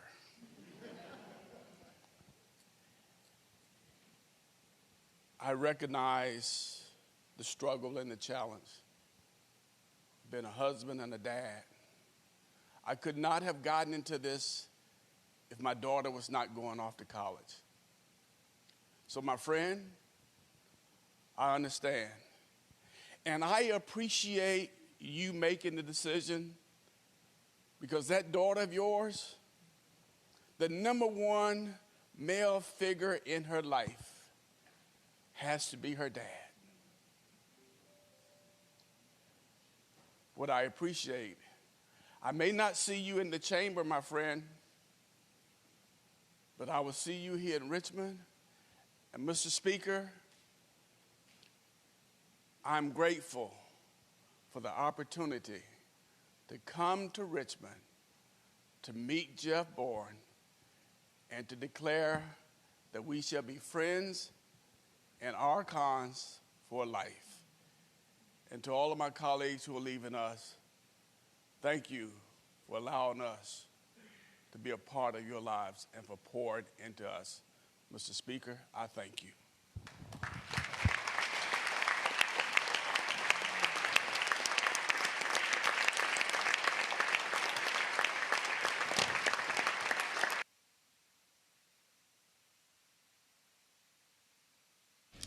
The delegate from Richmond City, Delegate McQuinn. Thank you, Mr. Speaker. Mr. Speaker, I rise for a point of personal privilege. The delegate has the floor. Thank you, Mr. Speaker. And I was sitting here toiling whether to stand up and say something as Delegate Bell stood to share with us that he would not be returning or not seeking re-election. I wanted to say something, and I turned to Mark and I said, I want to say something. I said, but you know, I'm a little shy.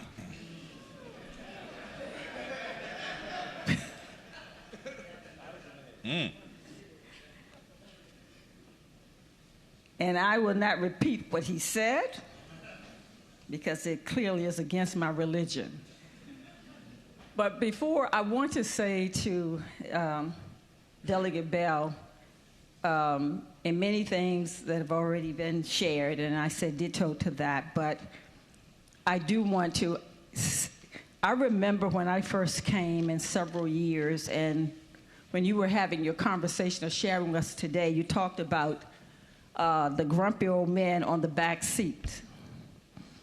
And clearly that is what I pinned on you for probably 3, 4, 5 years.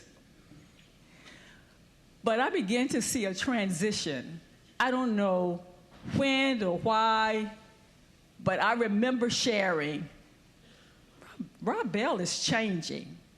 And maybe I had changed, I don't know. But it was something, a deeper part of you that I could see that was compassionate, that cared, and clearly was interested in making a difference.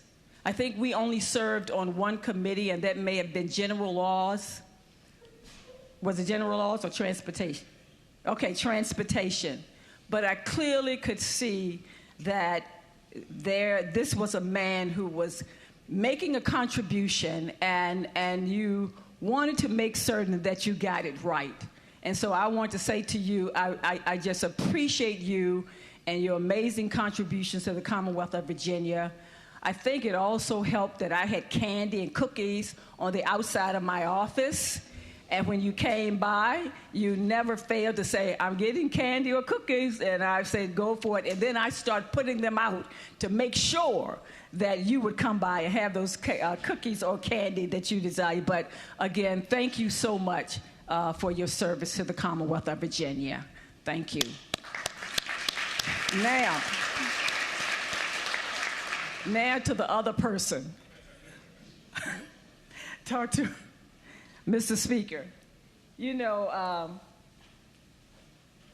I've been knowing Jeff for a very long time, and his wonderful wife. And Richmond has certainly benefited from both of them and what they have been able to contribute, the gifts and talents and skills that they bring to the table. Jeff, and there are several, even in this assembly, individuals that I've known quite a while. I look at them, I consider them sons. I have just sons and daughters all over the RVA. And Jeff was among those. Jeff is among those. Jeff has been an extraordinary leader in the state, on the state level prior to serving here. He had been working for, I think, Senator Warner and others, Tim Kaine and others over the years. He then worked in the city government, served on the school board. And so his many gifts and talents and public service have certainly been prevalent in government.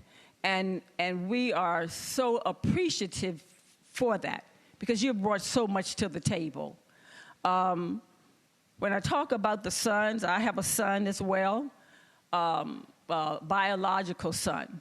But Jeff and Lamont, sometimes I consider them my sons. There are times when I get peeved about something, and both of them can tell you, but I know they won't. And then there's a little message, a phone call that goes to my biological son to say, you know, your mom's mad at me for A, B, or C, or whatever reason. But the thing about it, bottom line is, I have accepted them. I love both of them. I love Jeff. He knows that, and his lovely wife and family. And we have the city of Richmond, the Commonwealth of Virginia, this country is better because of you and the service that you have given. And we say thank you for all that you've done, and for you and Rob and for all of the others. I always believe that when we step into certain places and then we step out, still for each of you, the best is still yet to come. Thank you, Mr. Speaker.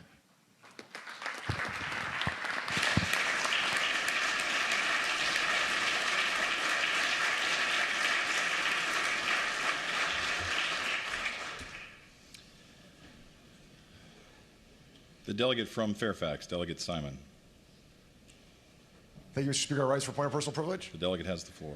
Mr. Speaker, members of the House, I love these days, and I also hate these days and these speeches. I've been here for 10 years, and it's interesting on these last days. I take notes when I watch people give their farewell speech, and for me, as an old trial attorney, you used to build your case. You'd start out with, what do I need my closing argument to be? And now what pieces of evidence do I need to build and put in order? How do I get there so that I can make the closing argument that I want to be able to make when this trial is over? And so I look at these speeches in a lot of ways as that closing argument. And I look at, what I want to do as a delegate, what do I need to do as a delegate to build those kind of relationships and to build that kind of credibility so that people will say things as nice about me when I leave someday, as they've just said about Rob Bell and Kathleen Murphy and Jeff Bourne and Roxanne Robinson and all the other folks that have announced they're leaving. So I look at that as a roadmap. Let me say a couple quick things about my good friend Delegate Bourne. I remember one time we were in the majority, or maybe we were in the minority, and we're sitting on a public safety committee together, and a terrible bill had come up, and I knew there was something wrong with it, and I was sitting there, I was asking question after question after question, trying to get the patron to say what I thought was wrong with it, and I finally stopped and yielded to Delegate Bourne, and he very incisively asked the exact right question in the right way that it needed to be said to elicit the piece of information we were trying to get. I don't know if you remember that. I turned to you, I said, my God, you're a much better lawyer than I am. And he agreed. So, and then I will say that I really, really enjoyed serving on the civil sub that you chaired, Delegate Bourne. Again, I like to think of myself as a pretty good parliamentarian and running a tight meeting, and came in and again, I think after that first or second meeting, I said to Delegate Bourne, you're a much better committee chairman than I am, Delegate Bourne. You ran that meeting so well, so efficiently, always on top, always prepared. And really a model for me on how I want to, if I ever get a chance to chair another subcommittee again, how I would want to be able to do that. Because, again, you always knew your stuff. You were respectful. It was efficient. Everybody felt heard. And we were able to get the result we needed to get to it. But nobody knew the bills better than you did at those committee meetings. And so we're going to miss you. As Delegate Torian said, we're going to miss you a lot. This body is losing a lot. By your departure, I won't call it a retirement, by your departure for now, and I hope that you come back and do a lot more public service. And finally, Mr. Speaker, I'll say to Delegate Bell, he, in many ways, although again on the issues, we probably couldn't be farther apart on a number of these issues, another tremendous role model. All my bill folders and everything that I have my LAs do are built around what I learned from watching Delegate Bell run subcommittee meetings, because he would get impatient sometimes, and we'd have very busy dockets. And the question was essentially, what's the problem you're trying to solve, and how does your bill solve it? And I don't need anything more than that, please. I don't need the background. I don't need to know your life history. Just tell me, what is the problem you think you're trying to solve, and how does this bill solve it? And maybe, have they tried this anywhere else, but not California or Maryland or Connecticut? I learned that lesson as well. So, Mr. Speaker, members of the House, I hate this day because I hate to have to say goodbye to all the tremendous people that we're losing, but I guess my piece of advice to those newer delegates is I hope you've been listening, and I hope you've been taking notes, and I hope that you can use these speeches and these lessons and these stories to help you become better delegates in the future and think about how you want to work down here. And that finally, I guess, goes to the biggest piece of this, which is I love hearing the stories about the relationships and the things that people say. And what makes me, I guess, a little sad too is that I didn't know. Like all the things, I bet nobody knew this, but you and I had this kind of conversation, this relationship, and nobody around here knew about that but us.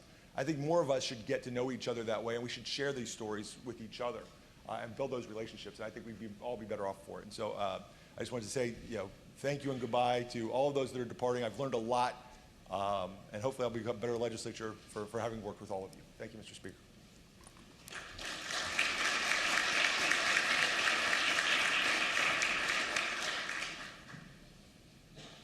The delegate from Newport News, Delegate Price. Thank you, Mr. Speaker. I rise for a point of personal privilege. The delegate has the floor. Thank you. And I'm going to do what I'm always supposed to do, but I'm actually going to do it this time. And I'm going to speak to you, Mr. Speaker, because I need to get through this. And I can't look to my right. This place is hard. And whether you're in the minority or the majority, the pressure that comes with being who people need you to be in these moments is hard. And so some of us only know each other through our floor speeches, but I had the privilege of being absolutely in the trenches, side by side, shoulder to shoulder, with my friend, the delegate from Richmond, Delegate Bourne. And I think I'm going to forever be called a day two friend because, I don't open up real quick. It takes me some time. But as soon as I got to know him at the urging of Delegate Bagby, It was instant friendship. And I don't think people always understand the amount that goes into choosing your words to make sure that you make the point, but that you also represent your morals, your compassion, but also the truth, even if the truth is going to hurt some feelings. And I can tell you that Delegate Bourne is that courageous voice.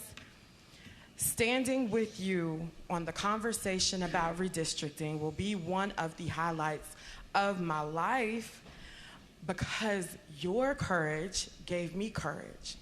Your authenticity allowed for me to be my authentic self. And in those moments where we both were ready to flip some tables, we didn't, because we knew that the people were depending upon us to do the work. So we have grown. We were both often misunderstood. Our intentions are often assumed, but I know your pure intentions, and I know the good work that you are doing. We have grown so close that we can finish each other's sentences and have a whole conversation in just one look. So I know my tears are selfish, because the reason why you're leaving is the biggest statement of who you are. And your family is so lucky to have you. And when I see Sydney look up to you, it reminds me of the love that I have for my father. And I know that she will benefit. And I know, your son as well, but I know she will benefit from you being there. She looks up to you. You are her world, and it is all over her face when she's there. So I'm happy for you. I'm sad for me, but I'm happy for you. And just know that whenever I look to my right, I will always think of your being in this caucus, pushing us to be better, pushing us to be what we need to be in this moment for the people that we serve. And so I thank you for the lasting impact that you have made on me, for our work in the trenches, and I thank you for the lasting impact that you've made on the Commonwealth with your work. Jeff Bourne, good luck in your retirement, and I know that this is not the last that we'll see of you.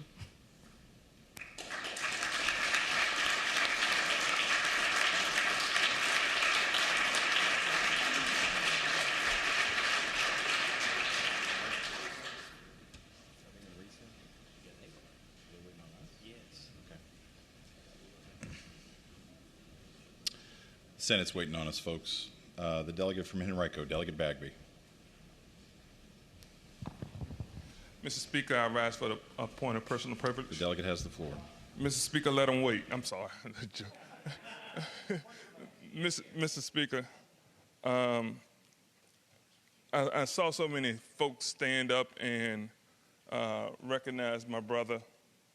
But when I first got here, Mr. Speaker, Todd Gilbert and Greg Habib were the first two on the other side to really take time and spend with me. And I saw them in their relationship. And I said, I need me a Habib. No one's ever said that, but I said, I need me a Habib. You can have that one if you want it. And a couple of months later, maybe not even a month, God sent me a Habib. And I'm grateful for my dear friend, as Delegate McQuinn said, oftentimes he and I have to provide counseling to one another, not just with her, but with others. When we were in the majority and my seatmate was in charge of the budget, I was able to talk to my good friend Jeff Bourne about my disappointment of my stuff not getting in the budget. But I echo Delegate Price. Oftentimes when folks say they're going to spend more time with their family, we don't know whether that's true or not.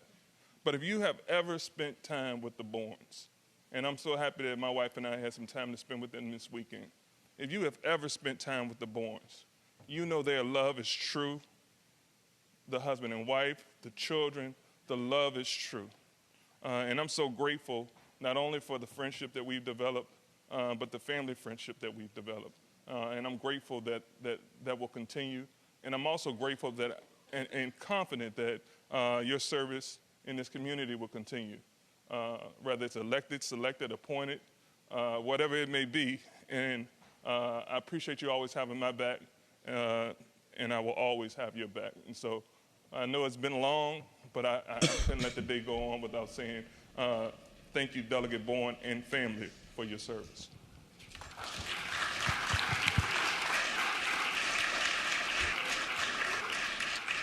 Pursuant to House Rule 30, the Journal shall reflect that the following members are away on pressing personal business and are granted leave from today's session: Delegates Goditis, Marshall, Mullen, and Plum.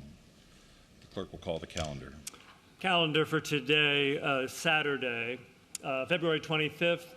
Page 1, first category, memorial resolutions laid on the Speaker's table. Memorial resolution, the first one is by till the 1st. The other 3 on page 1 have been acted upon. There are 2 memorial resolutions. If you turn to page 2, there's SJR 421, and we also have, based upon unanimous consent earlier from Delegate McGuire, House Joint Resolution 501, celebrating the life of Michael Lamont Perkins. Those 2 bills constitute the memorial resolution to be adopted in block. Does any member desire to remove a resolution from the block? Hearing none, all those in favor of adopting in block the memorial resolutions laid on the Speaker's table as listed on pages 1 and 2 of the calendar, with the exception of those listed by the clerk, shall please rise. The motions are agreed to, or the resolutions are agreed to. Speaker, even though it's not on the calendar per se, the next category would be commending resolutions laid on the Speaker's table. There is one based upon Delegate Sickles' unanimous consent being granted. He has a commending resolution, House Resolution 502, commending Tom Bouchard, sorry. House Resolution 502 is the bill in the commending resolution block. As many as favor the adoption of that resolution will say aye. Aye. Those opposed, no. That resolution is adopted. Mr. Speaker, then continuing with the calendar, top of page 2, House bills in conference. I believe there's approximately 18, 20, something like that. Start working through them in numeric order. First up on page 2 of the printed calendar, conference report has been received for House Bill 1704. This measure relates to public elementary and secondary schools, reports of certain arrests and convictions of certain employees, receipt, report, and compilation. The conference report is available to the public, is available to the members here, and is now before the body. The delegate from Albemarle, Delegate Bell. Speaker, members of the body, this conference report combines ideas that were not in conflict between the Senate and House versions. So it requires notification upon arrest by law enforcement to the school division officials that are designated. It has additional information to make sure that that goes through, which was not in current law. It additionally requires notice by the clerk of any felony at the point of conviction, and it requires the probation officer, if they find about it, to make the notification. All these notices are based on the more extensive written, you have to have written proof that the notice actually went through. So, Mr. Speaker, it's a good conference report. I recommend its passage. Thank you. Shall the conference report be adopted?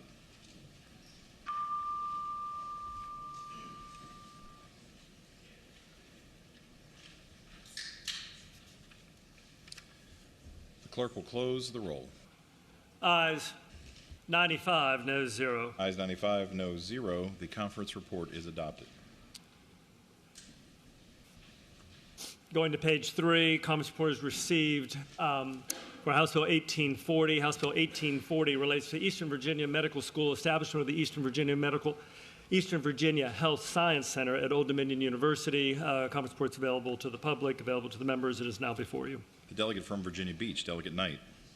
Mr. Speaker, this conference report is just kind of fleshes out the governance of when EVMS goes under the umbrella of the ODU School of Medicine, who is going to be in control of what over there. It's just pretty much clarifying in nature. This is the same bill that has passed this body by a vote of 100 to 0, and I ask that we pass the conference report. Shall the conference report be adopted?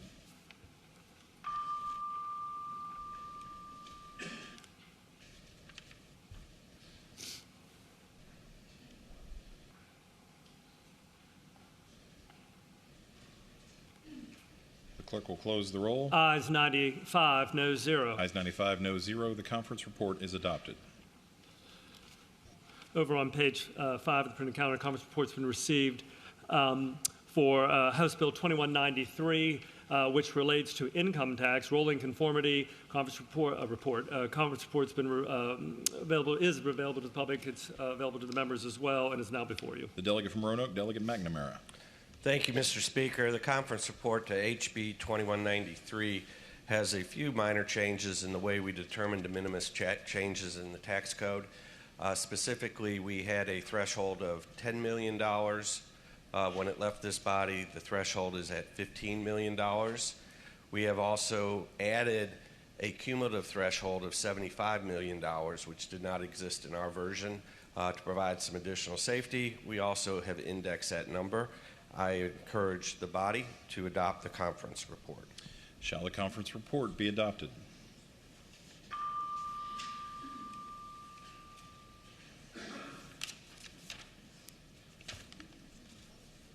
Clerk will close the roll.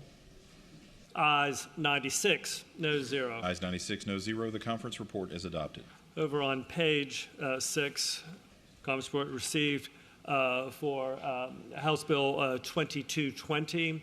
That relates to the Go Virginia Grants Matching Funds Sunset. The conference report is available to the public, is available to the members, and is now before you. The delegate from Washington, Delegate Wampler. Thank you, Mr. Speaker. Speaking of the conference report. The delegate has the floor. As I mentioned, I think at the beginning of last week, there's a time for war and there's a time for peace. I'm happy to report that this conference report was not a casualty of war, but if you see Senator Barker wearing a splint on his wrist, it's because I twisted it so hard. Now, the conference report has a 2-year sunset instead of a 1-year sunset. Ooh, ow! That'll show him. And I'd hope it be the will of the body to pass this conference report. Thank you, Mr. Speaker. Shall the conference report be adopted?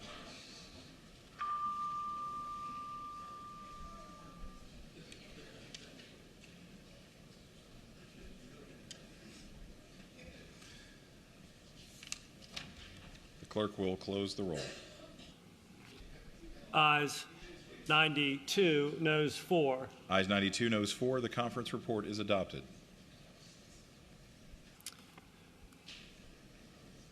Same page, printed calendar.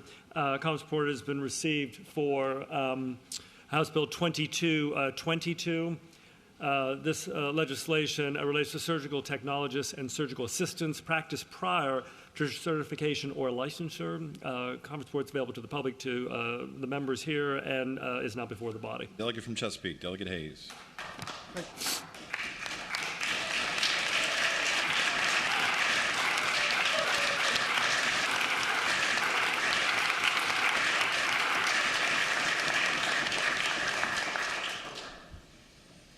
I'm the one they ought to worry about having an issue, but the delegate from Chesapeake, Delegate Hayes.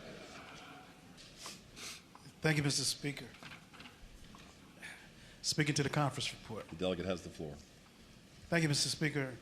The conference report takes the House bill introduced as HB 2222 and removes the surgical technologists from the scope of the bill. The remaining provisions simply provide provisional licensure for surgical assistants, and provisional licensing is actually necessary because surgical assistants graduate in May, and the Board of Medicine must await their test scores before processing their license applications over the summer. The bill ensures surgical assistants may obtain employment while awaiting Board of Medicine processing. This is modeled exactly on the provisional licensure established for respiratory therapists last year. The conference grappled with how to handle surgical technologists as well, but it became more and more clearer to us all that we'll bring that back on next year. I hope it's the will of the body to adopt the conference report. Shall the conference report be adopted?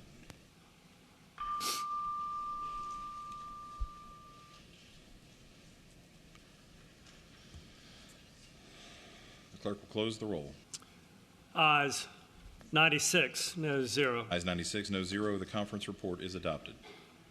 Continuing on page 6, conference report's been received for House Bill 2302. House Bill 2302 relates to Transportation Partnership Opportunity Fund. The conference report is available to the public, to the members here, and is now before the body. The delegate from Pennsylvania, Delegate Adams. Thank you, Mr. Speaker.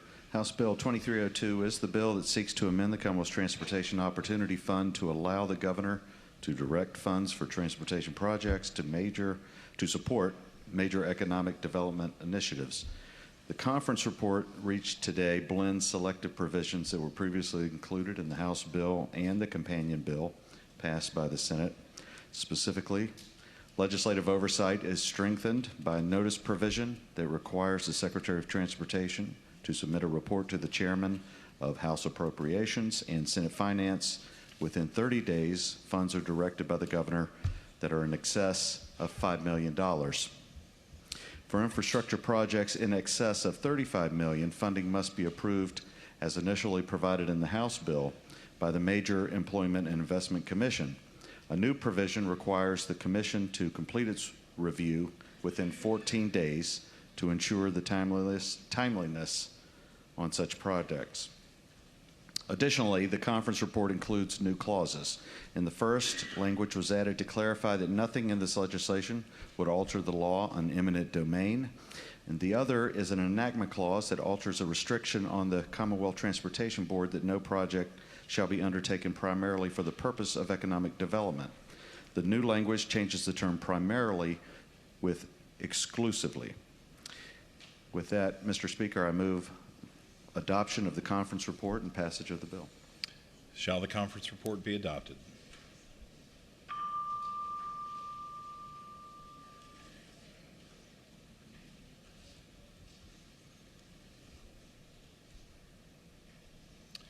The clerk will close the roll. Ayes 67, noes 29. Ayes 67, noes 29. The conference report is adopted. Over on page 7, conference report received for House Bill 2348. House Bill 2348 relates to animal testing facilities, public notification. The conference report is available to the public, to the members here, and is now before the body. The delegate from Fauquier, Delegate Weber. Thank you, Mr. Speaker. Mr. Speaker, House Bill 2348 dealt with institutions of higher learning that do animal testing. The House version basically just had those institutions post their USDA incident reports and then notify the heads of said institutions that there had been an incident. Senator Boysko's bill was also a reporting bill, but it went much more detailed in dealing with numbers. So in the conference report, what we did was we streamlined that with another different USDA report that shows the number of animals and that also is made public by those universities. So I move to adopt the conference report. Shall the conference report be adopted?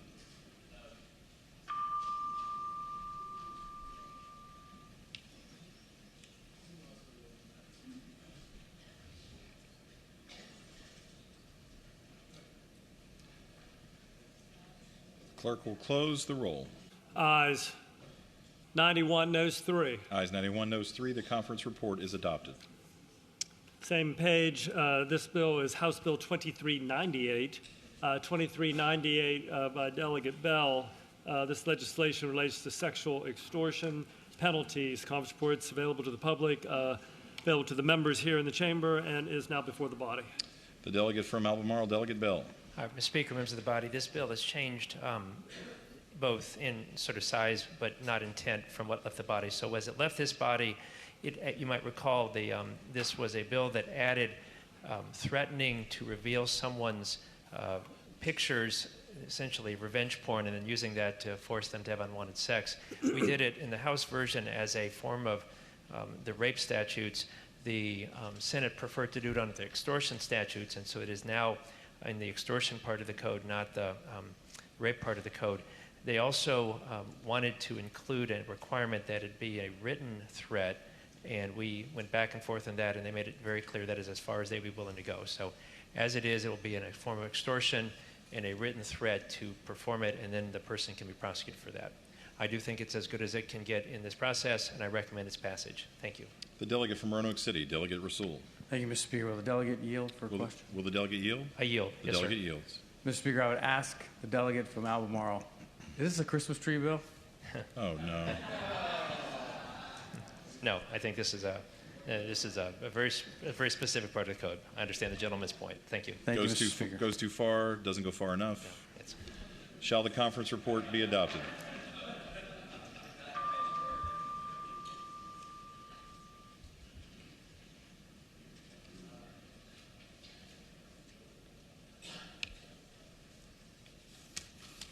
Clerk will close the roll. Ayes 96, no 0. Ayes 96, no 0. The conference report is adopted. Over on page 8, if you're following along the printed calendar, conference report is received top of page 8 for House Bill 2411. This legislation relates to attorney's fees, emergency custody, and voluntary and involuntary civil admission. Conference report is available to the public as well as to the members here. It is now before the body. The delegate from Fairfax, Delegate Watts. Thank you, Mr. Speaker. Speaking to the conference report. The delegate has the floor. Thank you, Mr. Speaker. The conference report accedes to the House as it passed the House and removes the clause, and therefore it is in recognition that there is funding available throughout the biennium and into the next biennium out of the mental commitment fund to increase the court-appointed attorney fees, which have not been increased in 25 years. Thank you. Shall the conference report be adopted?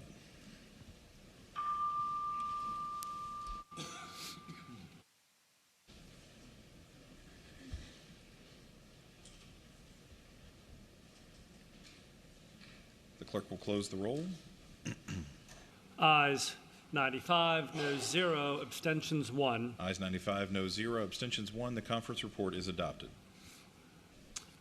Continuing on page 8, next bill below that one on the printed calendar is House Bill 2428, relating to marijuana, advertising, restrictions, penalty. The conference report is available to the public. It's available as well to the members here electronically and is now before the body. The delegate from Rockingham, Delegate Wilt. Thank you, Mr. Speaker. Ladies and gentlemen of the House, before us is the conference report that largely adopts a substitute for my bill that passed the House General Laws Committee on January the 31st with one specific tweak. It sets out the definition of THC and adds a definition of the synthetic derivatives in its own code section that will make it specific to advertising. And I understand the definitions are, they align with the hemp conference report, the Kilgore-Hanger legislation we adopted yesterday. Mr. Speaker, first it's critical to note that this does not allow any advertising of any products that are currently illegal. That's still prohibited, and this bill does not open up any new privilege to advertise products. Instead, it further clarifies it's illegal to advertise illegal products. What the bill does, Mr. Speaker, is that if in some point in time that there is a legal retail market, we'll have in place standards that protect our children and vulnerable citizens from being targeted for substances which studies definitely show can be harmful. And Mr. Speaker, I would say that some states have legalized marijuana for recreational use without these standards in place, and they've led to a proliferation of marketing and so forth to more or less target those folks that are vulnerable to such products. And so, Mr. Speaker, I won't continue on. I move that we adopt the conference report. Shall the conference report be adopted?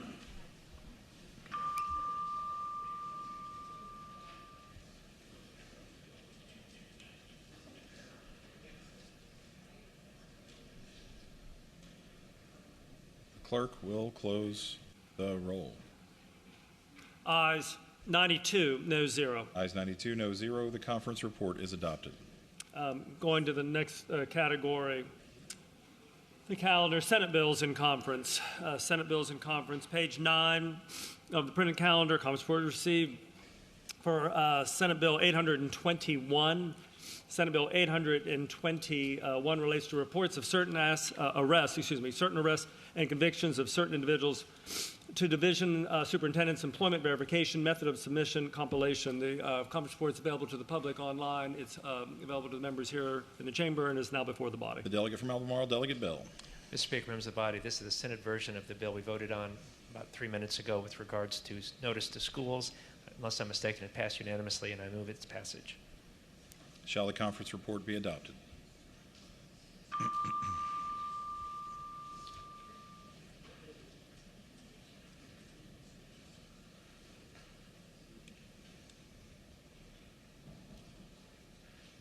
clerk will close the roll. Ayes 95, noes 0. Ayes 95, no 0. The conference report is adopted.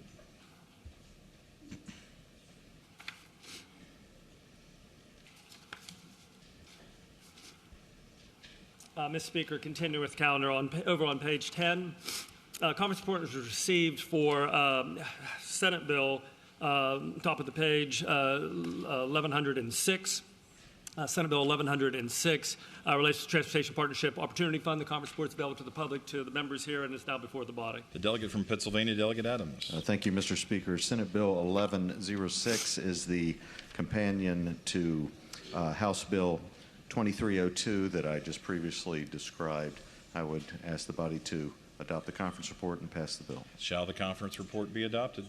The delegate from Fairfax, Delegate Sickles. Thank you, Destroy the Mr. roll. Would the gentleman resume the floor for a question? Will the delegate from Pennsylvania yield for a question? Yes, The Mr. delegate Speaker. yields. Mr. Speaker, I should have asked this previously in the previous bill, but what was the resolution of the total amount the governor can spend without going through the MEI Commission? Mr. Speaker, I would answer the gentleman by stating that the total amount he can spend without submission to the commission, the MEI Commission, is up to $35 million. Mr. Speaker. The delegate from Fairfax. I caught that last time, but how much can he ask for through the MEI Commission? Will the delegate yield for another question? I apologize, Mr. Speaker. Will the delegate yield? Will the delegate Yes, yield? the delegate yields. Mr. Speaker, Mr. Speaker, I think I can clarify a little bit more. In one version of the bill, it was $300 million, and then there was another version, I think, that was $200 million, and I was wondering whether that issue was resolved.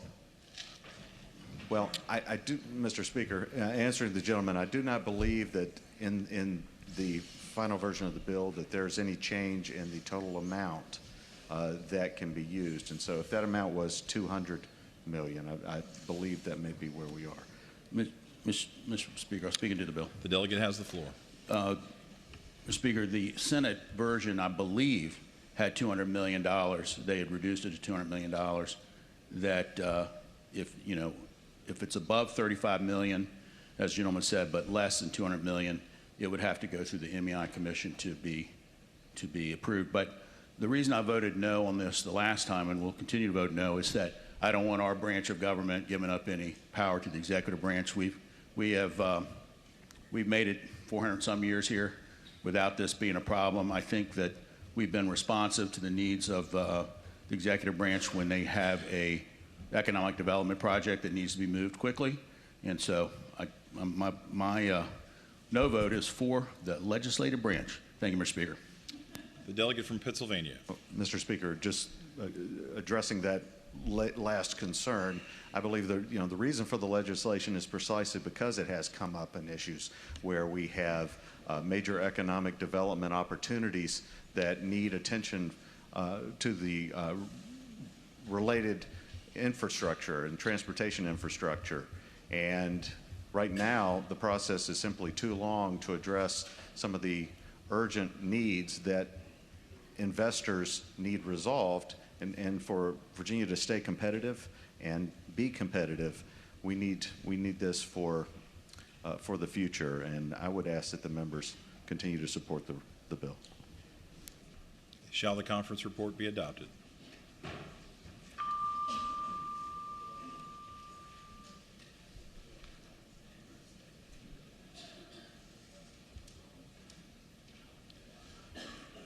The clerk will close the roll. Ayes 57, noes 38. Ayes 57, noes 38. The conference report is adopted. Continuing on page 10, bottom of the page, conference report is received for Senate Bill 1207. This measure relates to crimes by gangs. The conference report is available to the public. It's available to the members here and is now before the body. The delegate from Giles, Delegate Ballard. Thank you, Mr. Speaker, members of the House. The conference report for Senate Bill 1207 puts the bill in the same posture as my House Bill 1478 that passed this body on Wednesday. 63 to 34, so I encourage the members to check your vote there. I hope it's will of the body to adopt the conference report and pass the bill. Shall the conference report be adopted?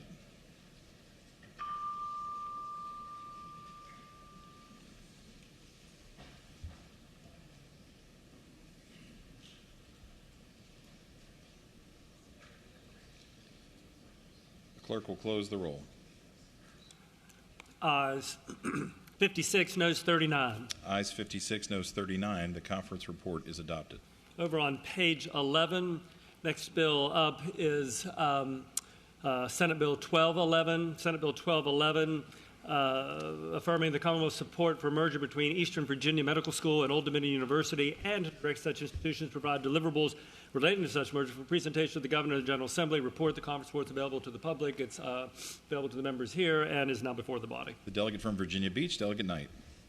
Mr. Speaker, Senate Bill 1211 is the same as House Bill 1840 that we just passed a couple of minutes ago unanimously relating to EVMS Old Dominion merger. I ask that we pass the conference report.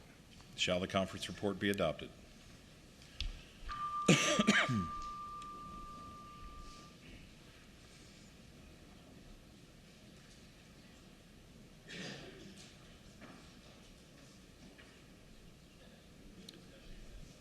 clerk will close the roll.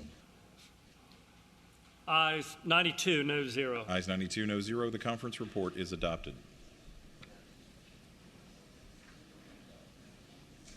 Continuing on page page 11, conference report at the bottom of the page has been received for Senate Bill 1233 relating to marijuana, advertising restrictions, penalties. The conference report is available online to the public, to the members here in the chamber, and is now before the body. The delegate from Rockingham, Delegate Wilt.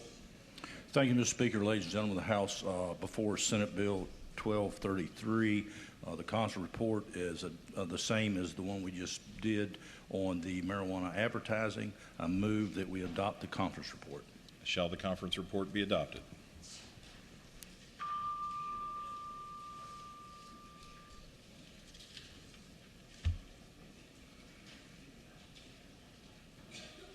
The clerk will close the roll.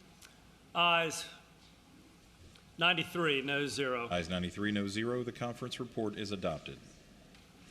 Going to page 12 of the printed calendar, conference report is under the category Senate bills in conference. Conference reports have been received for Senate Bill 1271. Senate Bill 1271 relates to animal testing, annual report. Conference report is available to the public online, to the members here, and is now before the body.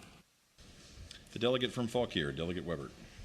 Thank you, Mr. Speaker. Mr. Speaker, Senate Bill 1271, the conference report is exactly like my HB 2348 dealing with animal testing that we just passed a minute ago. So I move adoption of the conference report. Shall the conference report be adopted?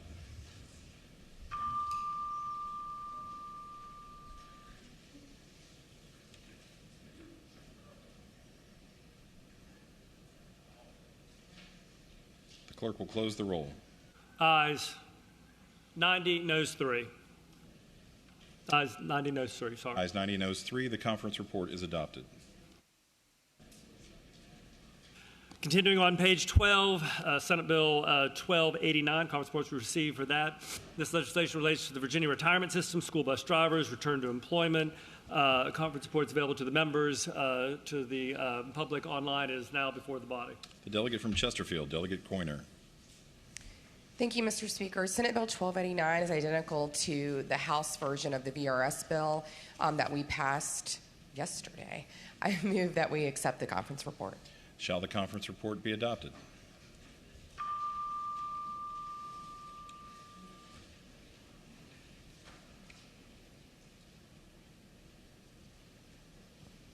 The clerk will close the roll.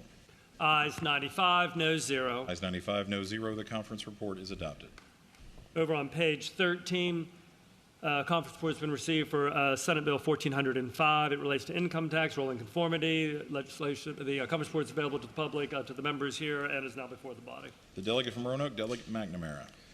Thank you, Mr. Speaker.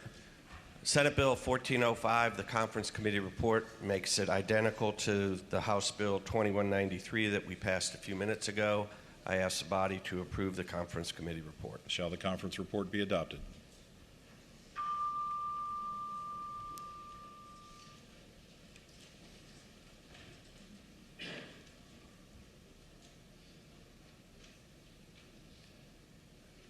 The clerk will close the roll. Ayes 95, noes 0. Ayes 95, noes 0. The conference report is adopted. And the last conference report we have at this time is page 14, going a page forward. Conference report is received for the last one on page 14. Senate Bill 1522. Senate Bill 1522 relating to data centers and cloud computing, sales tax exemption, grant fund. I believe Delegate Knight is the chief conferee on Senate Bill 1522, which is available to the public. It's available to the members here in the chamber. It's now before the body. The delegate from Virginia Beach, Delegate Knight. Mr. Speaker, Senate Bill 1522 is the identical bill that I had on the House version. It puts the main capital under definitions of capital. It just says at least 10 years. So that's what it does. I'd ask that we pass the conference report on Senate Bill 1522. Shall the conference report be adopted?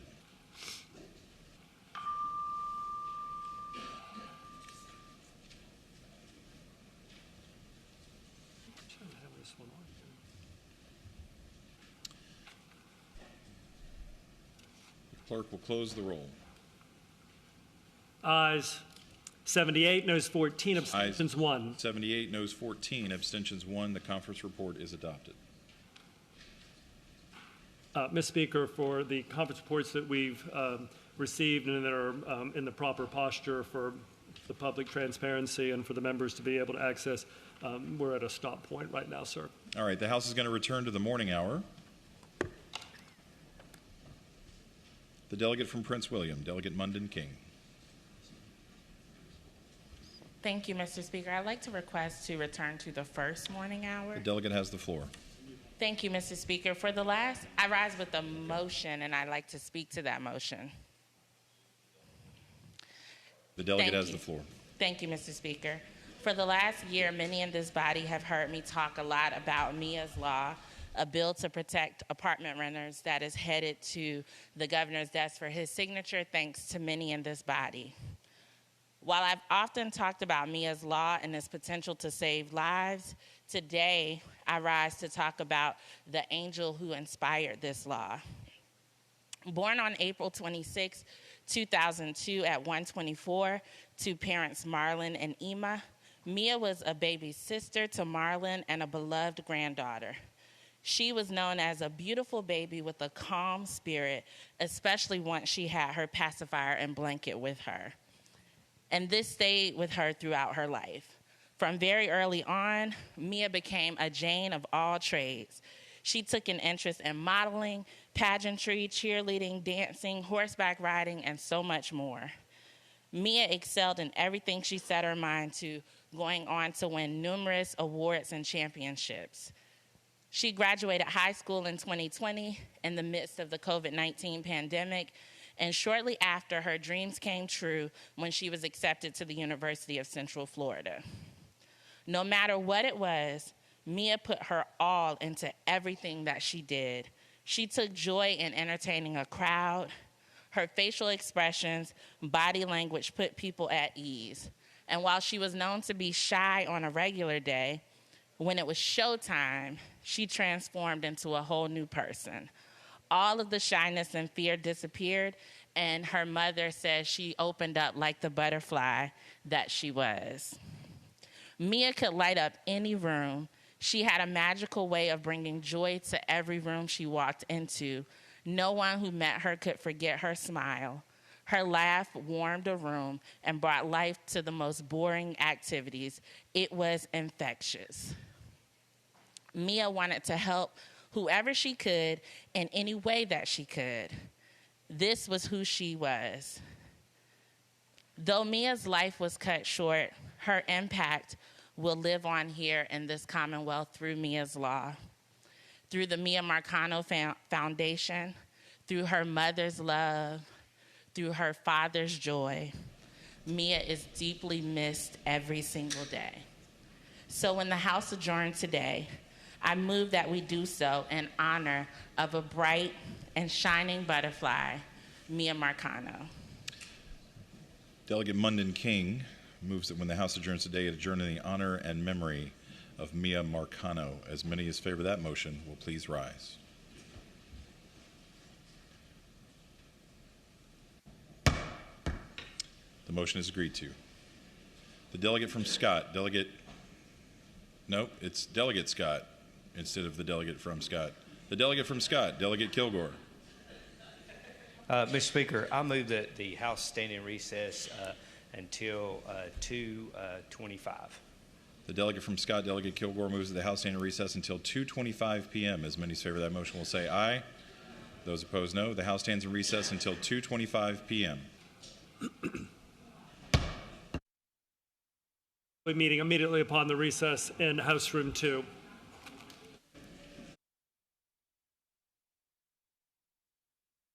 Republican caucus now will be meeting in House Room 1.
House will come to order, and the House will be at ease.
The House will come to order. The delegate from Virginia Beach, Delegate Tata.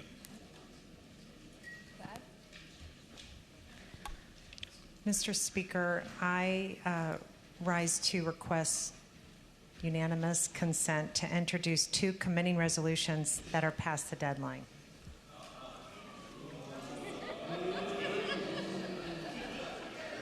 I'm so ashamed.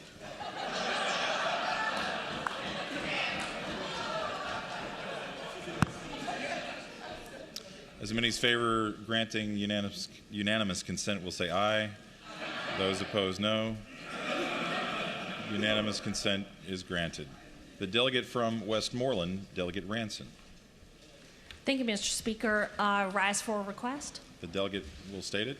Rise for a request to go back to the morning hour, or are we still in the morning hour? We'll go back to the morning hour. For the purpose of an introduction, Mr. Speaker? The delegate has the floor. Mr. Speaker, in the gallery today, we have very, very special guests.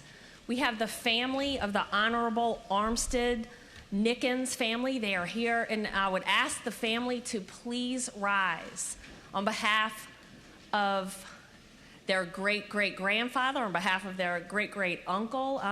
Mr. Speaker, this honorable gentleman served the county of Lancaster, and he was the first African-American to serve the district that I currently represent. The Honorable Armstead Nickens, this family, the Nickens family, is visiting the Virginia State Capitol today on behalf of and in honor of their ancestor, the Honorable Armstead Nickens, who served 2 terms from 1871 to 1875 right here in this chamber, the Virginia legislature, representing Lancaster County, thereby becoming the first and only Black publicly elected state legislator from Lancaster County.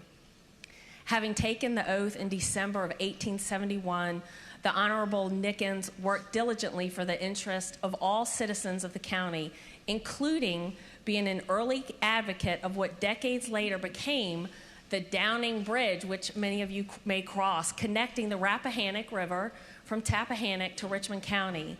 He donated land and helped build one of the first schools for African Americans in Lancaster County, Mr. Speaker.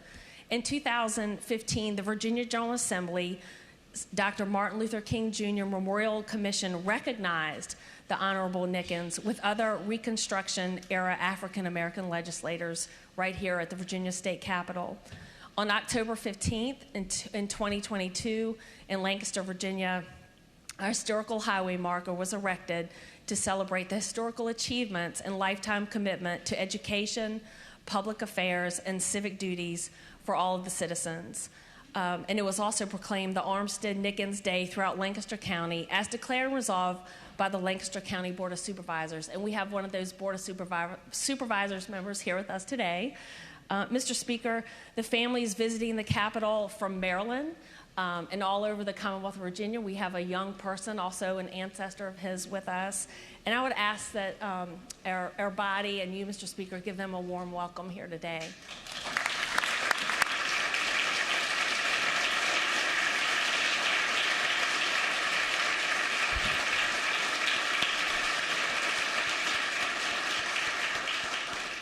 Welcome to the family of Delegate Nickens. I'm sorry Delegate Plum isn't here to tell us what it was like to serve with your ancestor. He's been here a little while. We'll wait till he gets back and make that joke again. Thank you all for being here today. God bless you. The delegate from Richmond City, Delegate Adams. Thank you, Mr. Speaker. I rise for a point of personal privilege. The delegate has the floor. Thank you, Mr. Speaker. I wasn't going to say anything, but I also don't want to leave without saying something. It has been the honor of my entire life and a privilege to be in this body. I don't know what God has for me as a future, but I do know that. And I know that I won't be back, and I just wanted to tell you that not only have I been awestruck by the majesty of being a member of the delegation, because I think this is just kind of amazing. We're 100 unique and lucky people who other people put their confidence and trust in to represent them. And I've taken it very seriously. I'm just so privileged that people believed in me. The other thing that I've gotten from this experience, though, is I've learned so much. You know, I grew up in a certain way with a certain lens, and every day I've thought to learn more about the things I don't know. It's very important to me to understand. And I feel like I've learned a lot about issues that I couldn't have known had I not been forced to learn. Things like social justice, economic insecurity, things that I was privileged to have sort of a middle-class suburban life. I've mostly worked in urban areas and underserved areas, but it was really, healthcare focused, and I had to really dig in to learn more. But I've also learned to try to understand about farming and agriculture and other life experiences that I don't know. And part of the way I've learned is by building relationships with each of you. I just love you guys so much. And I see you all as unique people, and I know something unique about most of you. And I will also say that it was a completely surprise to me that probably my best friend in the chamber is Matthew Ferris.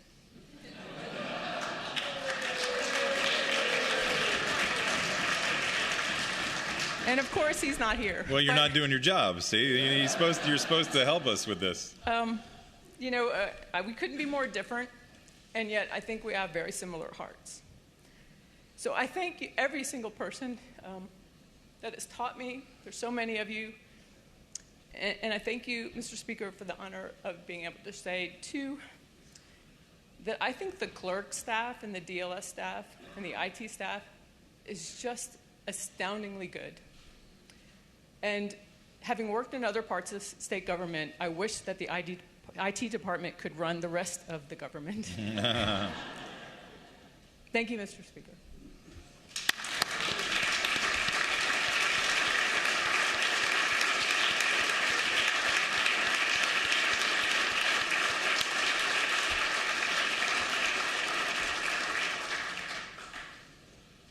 Delegate Adams, we wish you only the best. And it's been a pleasure getting to know you as well. And I know you're going to do great at whatever you choose to do next. And, we're still going to need somebody to help with this one over here. So if you've got any ideas, we'll take it. The delegate from Albemarle, Delegate Bell. Speaker, I rise for point of personal privilege. The delegate has the floor. So I want to speak about Dawn. So somebody's already mentioned that we have these funny connections in this place, and they come from where you sit on committees. You see somebody driving up, not literally on the highway, the same restaurant. But Dawn was my neighbor when we moved to Poca.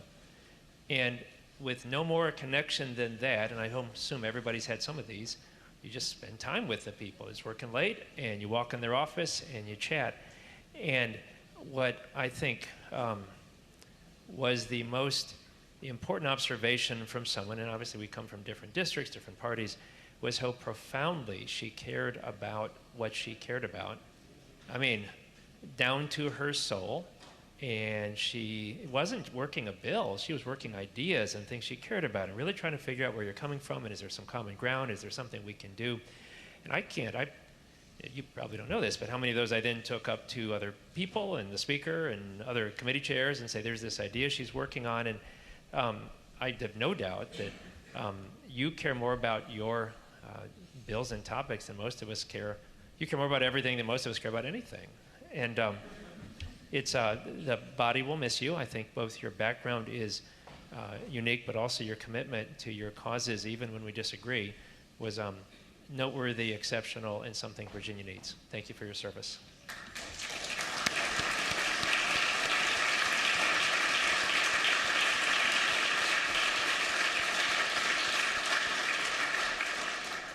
The delegate from Richmond, Delegate McQuinn. Mr. Speaker, I rise for a point of personal privilege. The delegate has the floor. And Mr. Speaker, this is just not good today because I don't think I've been up this much the entire time I've been in the General Assembly. But I cannot Mr. Speaker and members, refrain from saying something about Don. Don is a valued member of the Richmond delegation, as well as part of Chesterfield, and so we sort of serve in several localities together.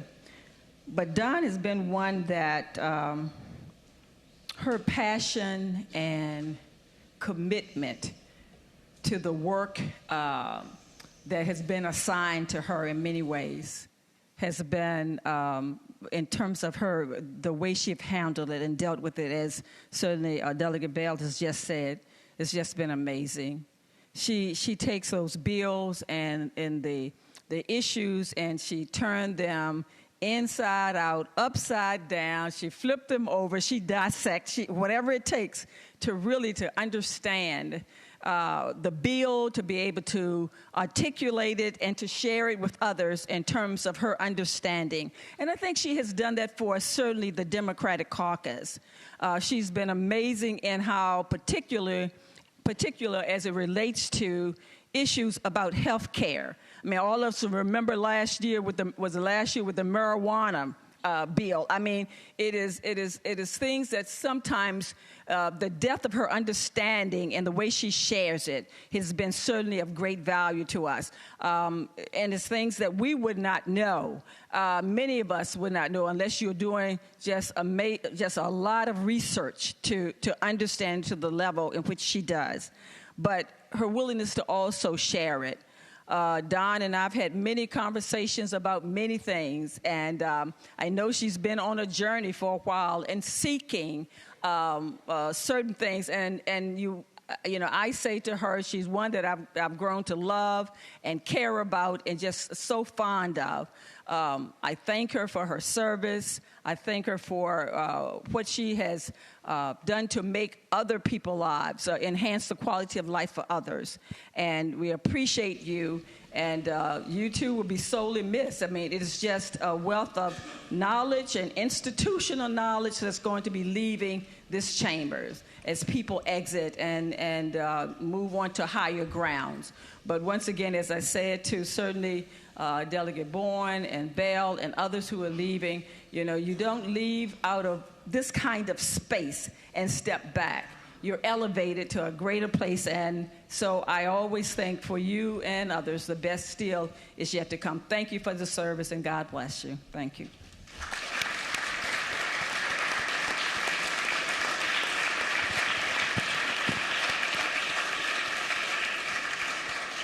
The delegate from Prince William, Delegate Rome. Thank you, Mr. Speaker. As for a point of personal privilege. The delegate has the floor. Thank you, Mr. Speaker. Regarding Delegate Adams, the first time I saw her speak, it was, I believe, April 2017. We were at a event in Chesterfield together, and it was a primary, right? So there's a lot of other people there. And I saw one person give this very, just very well put together speech about why she was running and everything, and she was, really put together. Another guy gave a really funny speech, and he was really super motivated and everything about why he was running. And then Dawn spoke, and the person who maybe in that moment a lot of people in the room didn't know who she was, or they had only heard her name, what they saw was authenticity bleeding from her shoulders. This is someone who does, there are two people I have met in this body who do not have the ability to BS.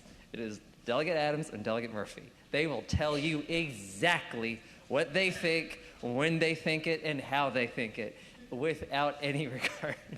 And I cherish and value and love that so much.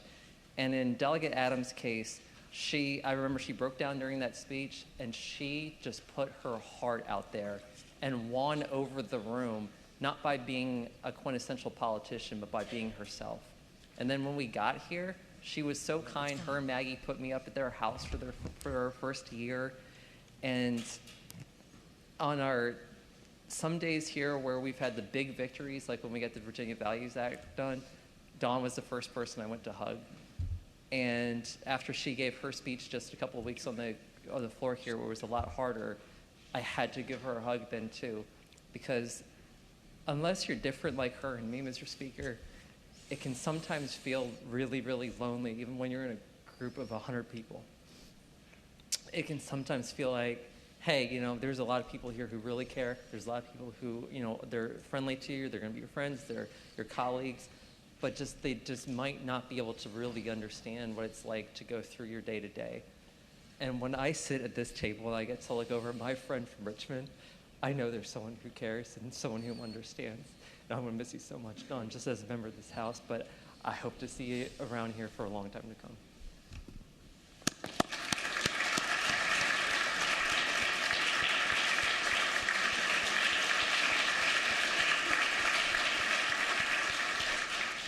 The delegate from Campbell, Delegate Ferris.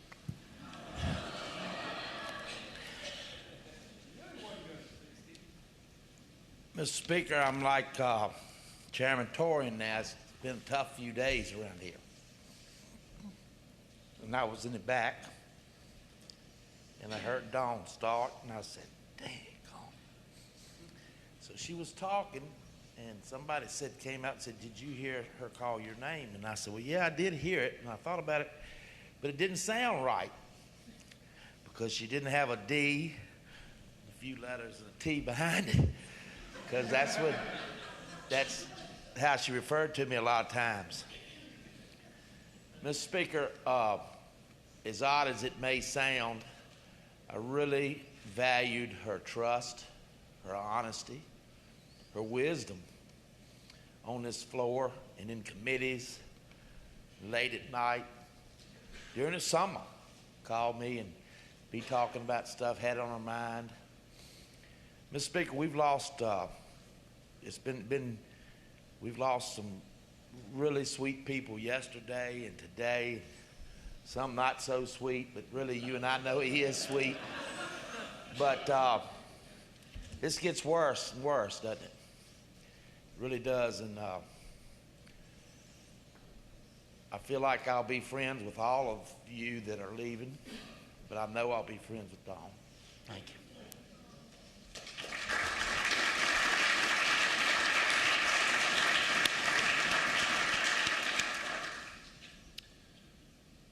The clerk will continue with the calendar. Mr. Speaker, continuing with the calendar, category of House bills in conference. On page 3 of the printed version, Congress report has been received for House Bill 1770, patroned by Delegate Kilgore. House Bill 1770 relates to electric utilities, a schedule for rate review proceedings, generation facility requirements subject to approval. This conference report has been available to the public, it's available to the members, and it is now before the body. The delegate from Scott, Delegate Kilgore. Mr. Speaker, members of the House, first want to thank each of y'all for your time and attention and going back and forth over the last week or two on this bill. And as I said before, and I said it on the floor, this was going to be a process when we rejected amendments and things of that nature, and a lot of hard work has been put into this bill as it is here today. I want to thank you, Mr. Speaker, for your leadership and attending all those meetings that we attended on this bill, and Chair Byram for all your efforts in getting the stakeholders together and discussing and debating a lot of complex issues. And finally, I tell you, I couldn't be here today without Lindsay Fisher making sure that all the time and attention to detail to ensure that the right language was in this bill. And that's why you saw a lot of different things going on this morning to make sure we had it right.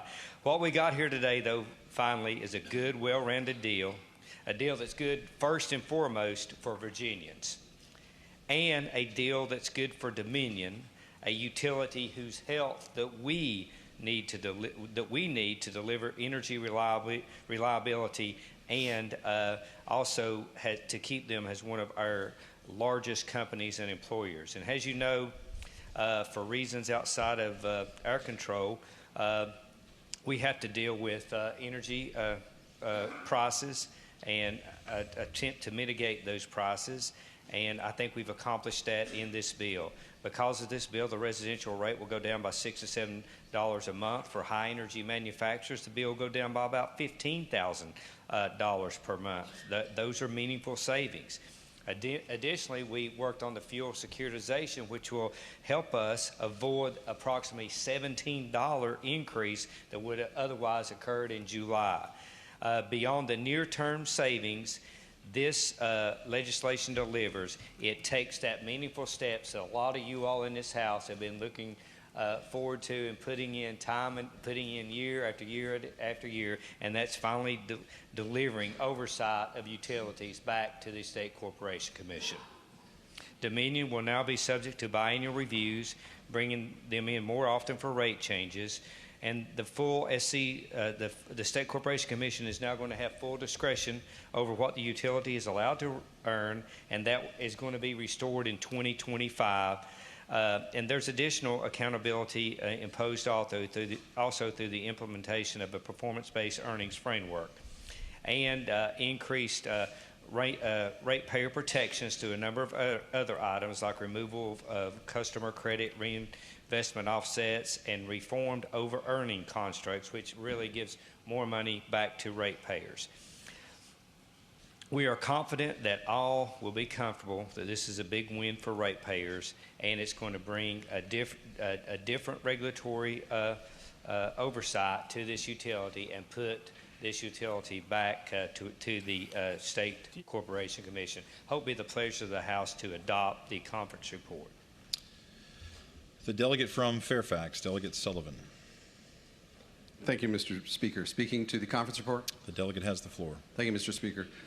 I'm going to be brief. I sit close enough to Delegate Torian that he can throw something at me from over there. And I know the hour is late. But I want to thank and congratulate Delegate Kilgore, Delegate Byron. This bill is, in my view, much, much better today than it was at the beginning of this session. And through some real hard work, bipartisan work, bicameral work, and work actually between the legislative and the executive branch, we have come to a great place. And I think this bill, anyone who pays an electric bill in Virginia is going to be happy we passed this bill. Delegate Kilgore made the point that a lot of us on both sides of the aisle actually have been working on a lot of these issues for a long time. This has been a long time coming. These bills are frustrating for some of us because they come so late and they're complicated, but this one needed time to get it right. And I'm glad that we took the time we did. I hope everyone in the chamber will join me. I'm going to vote for the bill, and I urge others to do so as well. Thank you, Mr. Speaker. The delegate from Roanoke City, Delegate Rasul. Thank you, Mr. Speaker. Speaking of the conference report. The delegate has the floor. Thank you, Mr. Speaker. Ladies and gentlemen of the House, quite a day with so many retirements. What a rich history. Look back to my 2014 first session, and boy, it would be difficult for people to talk about the Dominion bill, right? However, I did see, first the bipartisan part, Mr. Speaker, one brave soul, a delegate from Powhatan, try to take one of those first big bills, which was a $500 million handout at that point, and on the floor offer a series of amendments to try to protect ratepayers. And it stuck with me, because there weren't many people that would do that. But then, Mr. Speaker, something changed. In 2017, we had an election, and there was a wave of wonderful, thoughtful people who came on in and really were taken aback because this stuff is hard. There's a lot of difficult concepts here. But immediately after the first year or two, this new batch of delegates stood up and started fighting to try to right the ship.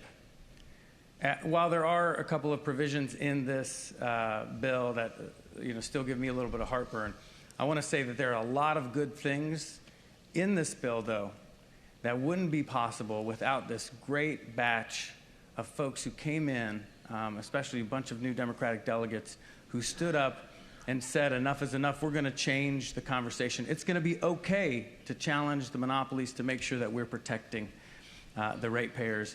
And so, Mr. Speaker, I'm glad that the conversation is starting to shift, that it is okay for us to stand up now and make sure that we're trying to put the ratepayers first. And a lot of hats off, because when I look at these provisions and I go down the list, I can look at members who have put in these individual bills and have fought for this.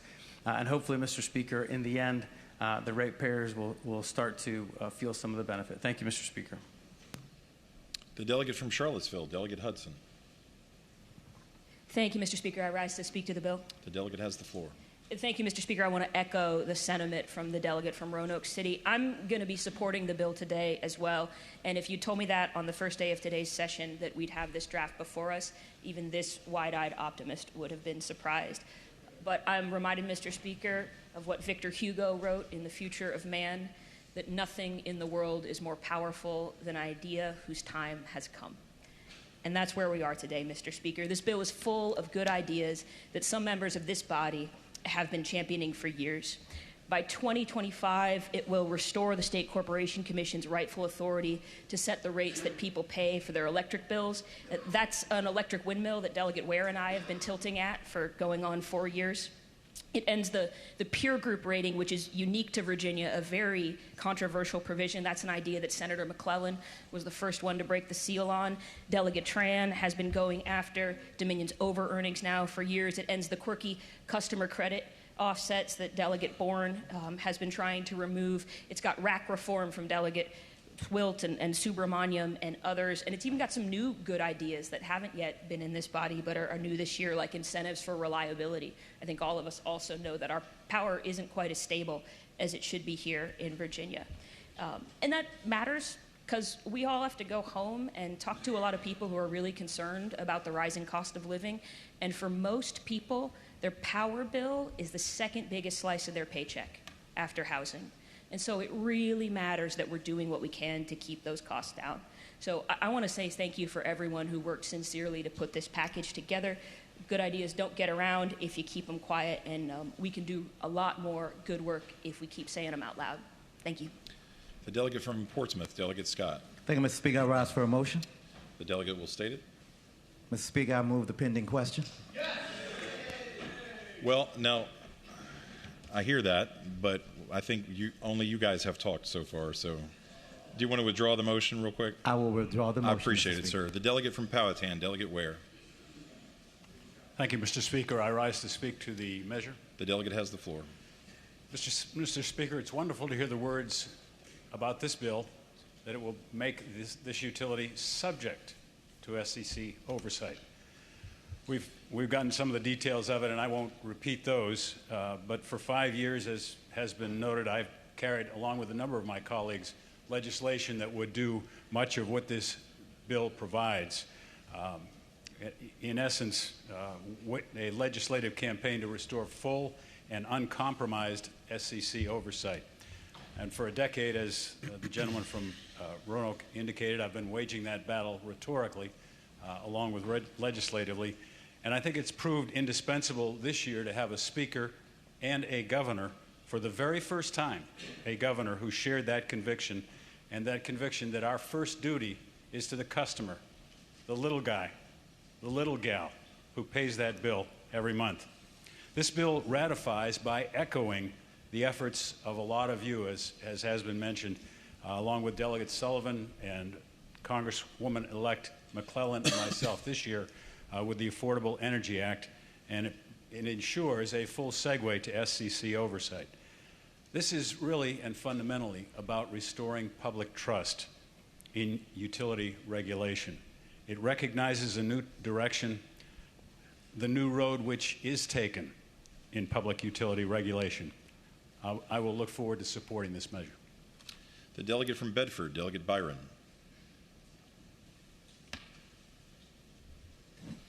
Thank you, Mr. Speaker. Speaking to the conference report. The delegate has the floor. Just briefly, I want to say that this has been quite an interesting process we've been through this year, a little different than maybe some of us have experienced in the past, and yet refreshing to see so many people involved in the process early on. I want to thank the patron for bringing the bill forward. It has really come into a very good finished product.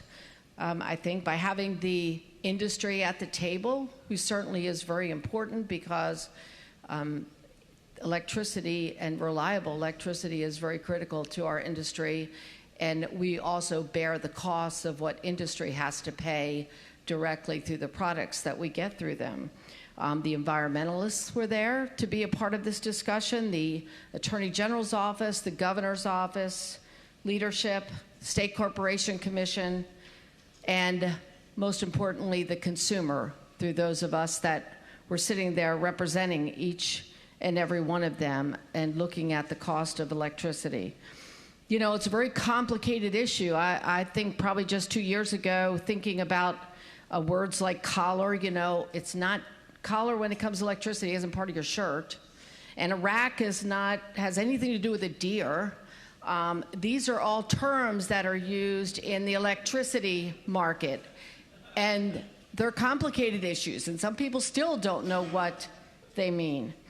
So having the State Corporation Commission and not elected politicians, as you want to call us, sitting at a table trying to figure out what all of this means and what that return should be for the utility monopoly versus the consumer.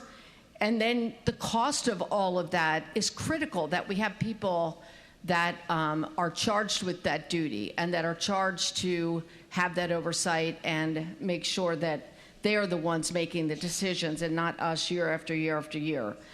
You know, just because it's going back to the oversight and authority of the State Corporation Commission, which is probably the best part I like about the whole bill, we still have to remember that's not going to stop the rates from going up, folks.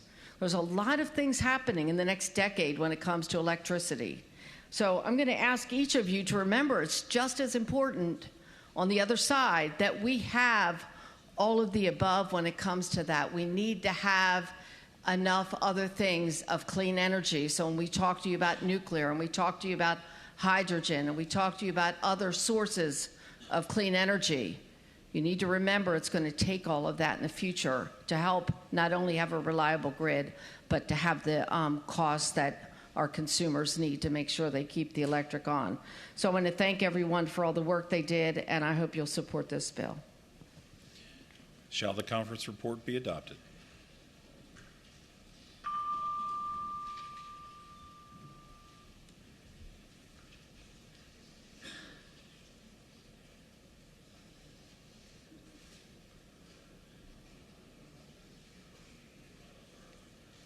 Clerk will close the roll.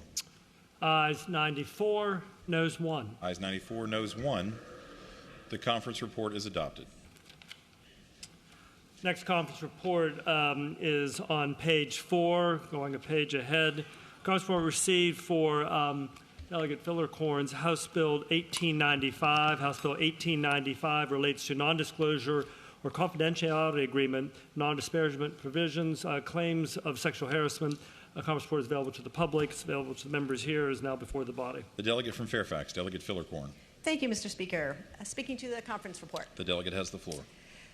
Many of you have had the opportunity to learn more about this bill as a result of myself and countless conversations and discussions in private, in public, various committees over the past few months and certainly over the past few weeks.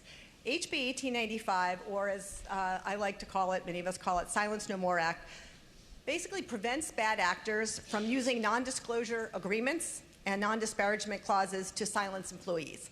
And what does that mean? For instance, if an employee is sexually assaulted or harassed, then an employer would not be able to use the non-disclosure agreement or the non-disparagement clause to prevent an employee from speaking out about the incident.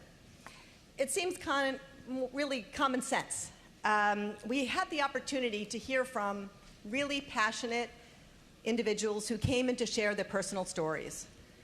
Many of you served on the committees and heard these testimonies, both in person and also virtual. They were powerful. They were inspiring. They were pleading with us to do more, and we knew that we could. We had a bill, actually, this bill was heard in House Subcommittee, then in Labor and Commerce, then it moved on to the Courts Committee, then it moved on to the Senate. where again we had conversation after conversation. There were issues and we had challenges kind of coming to an agreement. And we thought, let's send this bill to conference where we could work on it. And we tried. This bill is a step in the right direction. I think we know that we need to do better and that we can do better here in the Commonwealth. I think back to each of those testimonies, each individual that testified, again, both in person and on Zoom. And I think back to what they said in their words. And I think those of us that have been in this body for as long as many of us have, I've been in since 2010, know that sometimes you can't get everything that you want, but you want to move in the right direction, incremental change. And we worked with a number of stakeholders. In addition to these individuals who shared their personal stories, we also worked with local chambers. We worked with businesses, all that looked at the draft, looked at what it did, and said, we can do this, we should do this, we can do better. So I think, Mr. Speaker, we need to continue to work on this critical issue. And I know that we can do better. We need to ensure that our employees are protected from bad actors in the workplace. This is a step in the right direction. I wish we had had more time. But for now, Mr. Speaker, members of this body, I ask that we support the conference report, which is the House version, the bill that came out of the House, Mr. Speaker. The delegate from Virginia Beach, Delegate Anderson. Will the patron yield for a question? Will the delegate yield? Yes, Mr. Speaker, I will. The delegate yields. So is it my understanding that the conference committees rejected the Senate substitute, and it's going to go back to the version that was passed on the February 3rd, 2023 version? Is that correct? Mr. Speaker, yes, it is. Correct. Okay. Thank you, Mr. Speaker. Speaking to the bill. The delegate has the floor. So I'm like the only no vote here on this, and I'll like to explain why, just because I have received a variety of criticism from back home. But here's the problem with, as far as I see it as a litigator on 1895.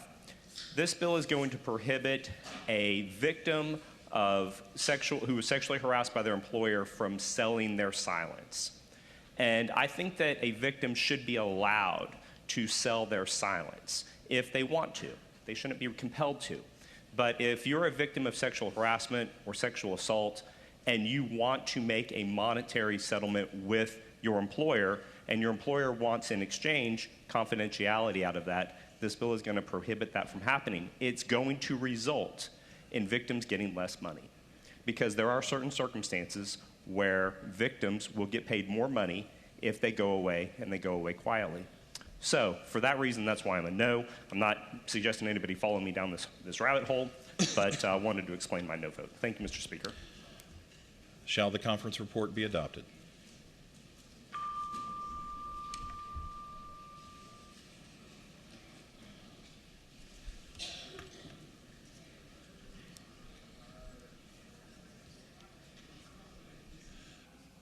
Clerk will close the roll.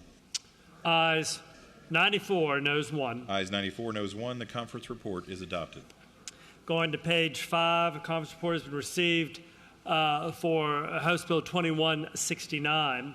House Bill 2169 relates to the parole board decisions, requirements, annual reports. The conference report's available for the public to see online for the members here, and is now before the body.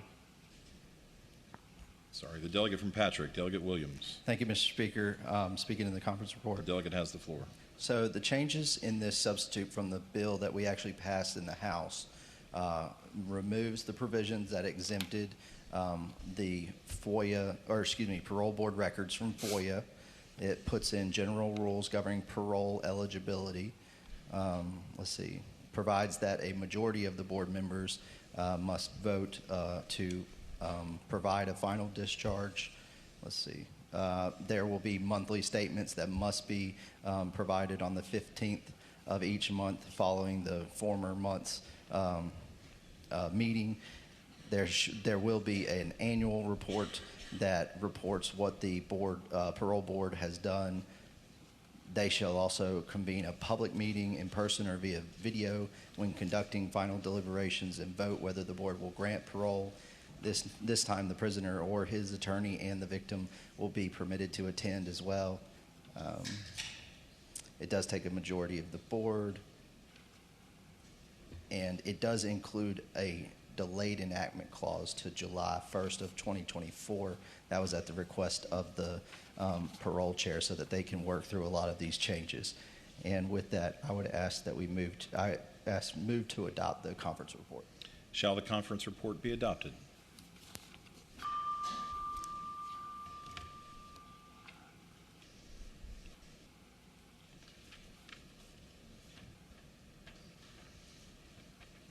The clerk will close the roll. Ayes 67, noes 25. Ayes 67, noes 25. The conference report is adopted. Continuing House bills in conference over on page 6 of the calendar, following that way. Conference report is received for House Bill 2275, relating to energy planning and electric utility oversight, Commission on Electricity Utility Regulation, membership meetings and powers and duties, Virginia Energy Plan, public presentation of plan, electric utilities, integrated research plan, stakeholder group, and public outreach required. The conference report is available to the public before the body now. Delegate from Scott, Delegate Kilgore. Thank you, Mr. Speaker. Mr. Speaker, this reestablishes the Commission on Electric Utility, and it sets up a commission where we can, outside of session, examine a lot of these issues that we've just spent time doing today in out of session where we have more time. And I appreciate all the work on this bill and getting it right, so I hope that we will adopt the committee report. Shall the conference report be adopted?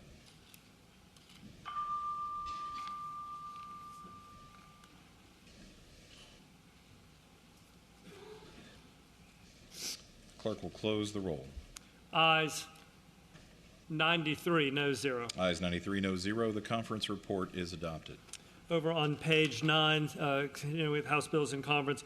Conference reports received for top of page 9. House Bill 2487. HB 2487 relates to correctional facilities use of restorative housing. Conference reports available to the public online, to the members here, and is now before the body. The delegate from Virginia Beach, Delegate Davis. Thank you, Mr. Speaker.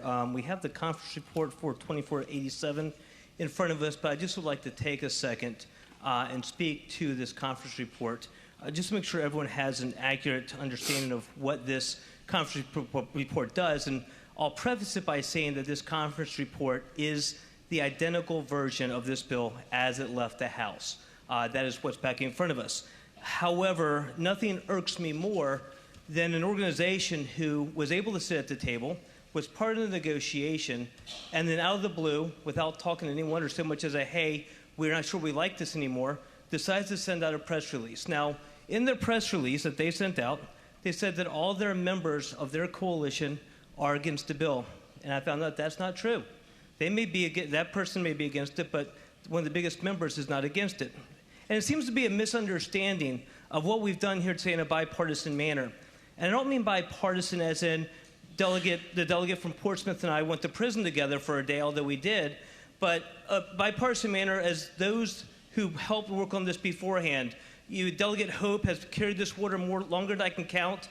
Our subcommittee chairs and our committee chairs, every time I get up to speak on this bill, it actually, my comments were, this is not the same as it left the prior body, and there will be a new bill when it gets to the next body. And 4 times we changed it because we were negotiating it. But now there seems to be this misunderstanding that this bill is not what's necessary. This bill may not move a needle, but it's exactly what we've been working for 4 years. You see, I pulled a bill from 2021, and this bill was from one of the most ardent supporters of prison reform across the hall. And it was supported by all these organizations. And it said there's a couple things that we need to do. One of the things we had to do was have an evaluation, a personal and comprehensive medical and mental evaluation within 24 hours. And the bill that we're going to pass today says in there that there shall be a medical evaluation and mental health evaluation within 1 workday of such placement. The bill from 21 goes on to talk next about a record, that there has to be a written record of the facts if someone shall be kept in isolated confinement. And our bill says that such placement shall be reviewed once a week. And the reason why a less restrictive setting could not be utilized shall be recorded in writing. Then it goes on to say that we need to make sure that there's a transition from that isolated housing back down to the general population. And it asks for that piece. And in our bill, it says that the facility administrator shall have to document a plan for transitioning the incarcerated person out of restorative housing as quickly as possible. And then lastly, Mr. Speaker, there was this talk about 15 days. And why couldn't we do 15 days? And I'll tell you, the bill in 2021 that was trying to be put together didn't even ask for 15 days. And my guess is for the same reason why we couldn't make it happen today. But, Mr. Speaker, I will tell you in a bipartisan manner, we came together to address prison reform that this body has been trying to work on through numerous patrons for quite some time. And we got it done, and I think that's something we can be proud of. And working with the interfaith organizations has been tremendous. And, Mr. Speaker, I would ask that we adopt the conference report. Shall the conference report be adopted?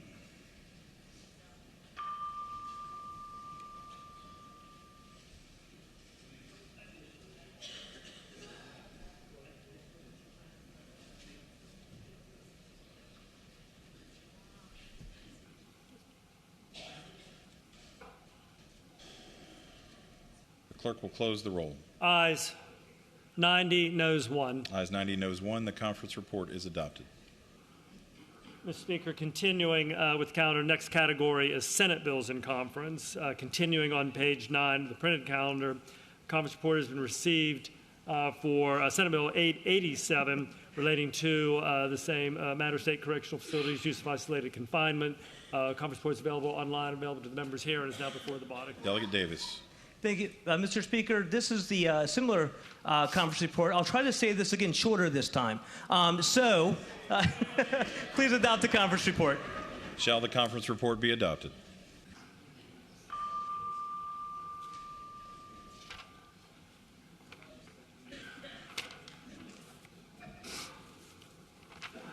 The clerk will close the roll. Ayes 91, noes 1. Ayes 91, noes 1. The conference report is adopted.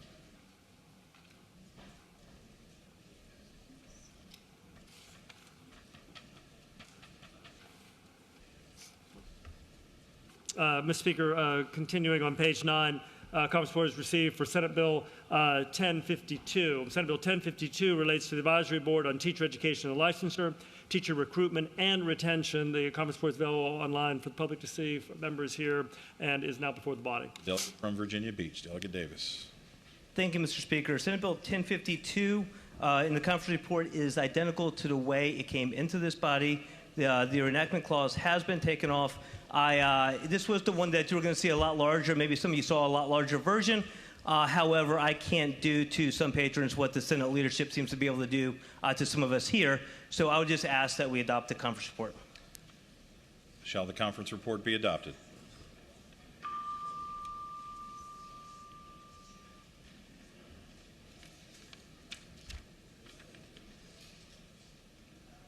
The clerk will close the roll.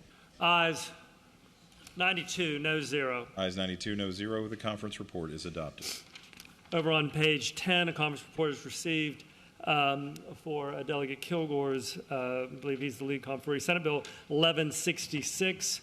This one, again, relates to energy planning and electric utility oversight, Commission on Energy Utility Regulation, membership meetings, powers, duties, and staffing, Virginia Energy Plan, public institutions of plan draft, electric utilities, integrated resource plants, etc. The conference report's available to the public. It's available to the members. It is now before the body. Delegate from Scott, Delegate Kilgore. Mr. Speaker, Senate Bill 1166 conference report is the same as the bill we previously voted on the Commission of Electricity Utility. Shall the conference report be adopted?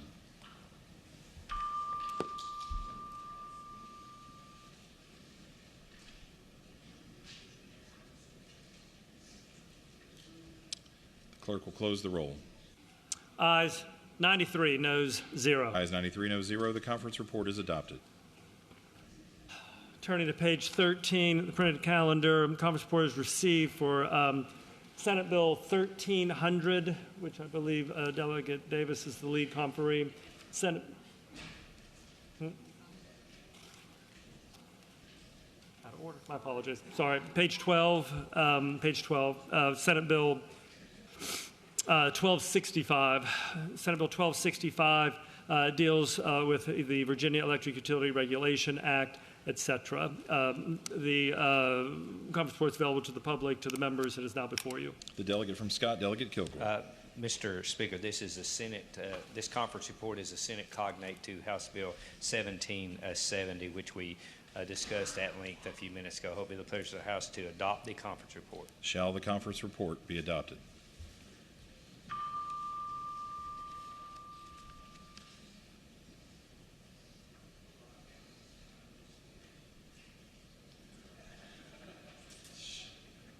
The clerk will close the roll. Ayes 91, noes 1. Ayes 91, noes 1. The conference report is adopted.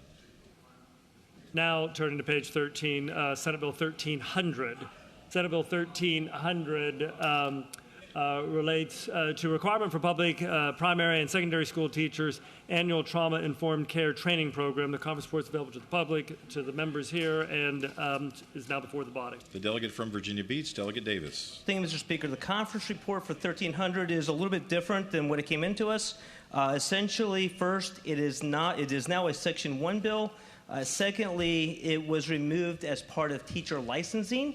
Instead, it's now just going to be the Department of Education and the Virginia Tiered Systems of Supports Research and Implementation Center, which I didn't know existed before now, and asked them to modify the existing trauma learning modules to get the same accomplishment at the end of the day. And I would ask that we adopt the conference report. Shall the conference report be adopted?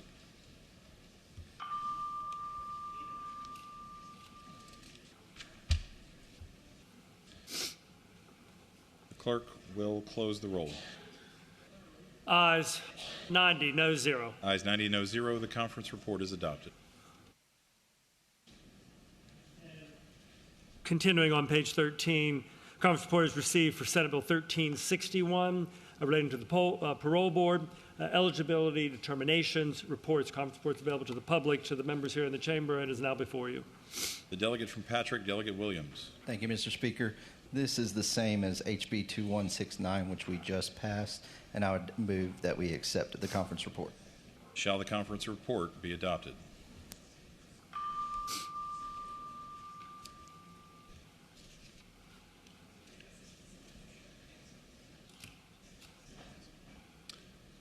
The clerk will close the roll. Ayes 66, noes 23. Ayes 66, noes 23. The conference report is adopted. Mr. Speaker, that is the conference reports we have at this time. However, in light of the unanimous consent given to Delegate Tata, there would be a category of commending resolutions to be adopted in block. They are commending resolutions 503, commending Colin Bridges, House Resolution 504, commending Addison Frolick.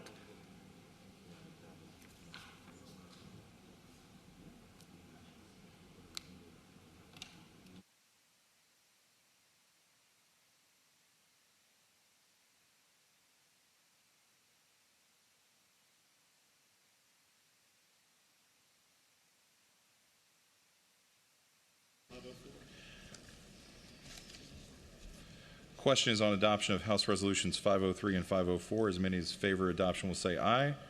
Those opposed, no. Those resolutions are adopted. The House will be at ease.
The House will come to order. Mr. Clerk. Mr. Speaker, there are three conference reports outstanding. Begin with House Bill 1400. House Bill 1400, which bill has amendments for provision of revenues for the 2 years ending respectively on the 30th day of June 2023 and June 2024, and makes other amendments. The conference report is available to the members. It's available to the public online, and it is now before the body, sir. The delegate from Virginia Beach, Delegate Knight. Mr. Speaker, this is House Bill 1400, which we know is the budget bill. If you'd offer me just a little latitude for a second, I really want to thank our conferees, which are Terry Austin, Emily Brewer, thank you, Rob Bloxham, Luke Torian, and Mark Sickles. And they worked, thank you, please. They worked late nights, many hard hours, and ate a lot of cold pizza. Also, we couldn't do what we do if it wasn't for the amazing appropriation staff led by Ann Oman back here. And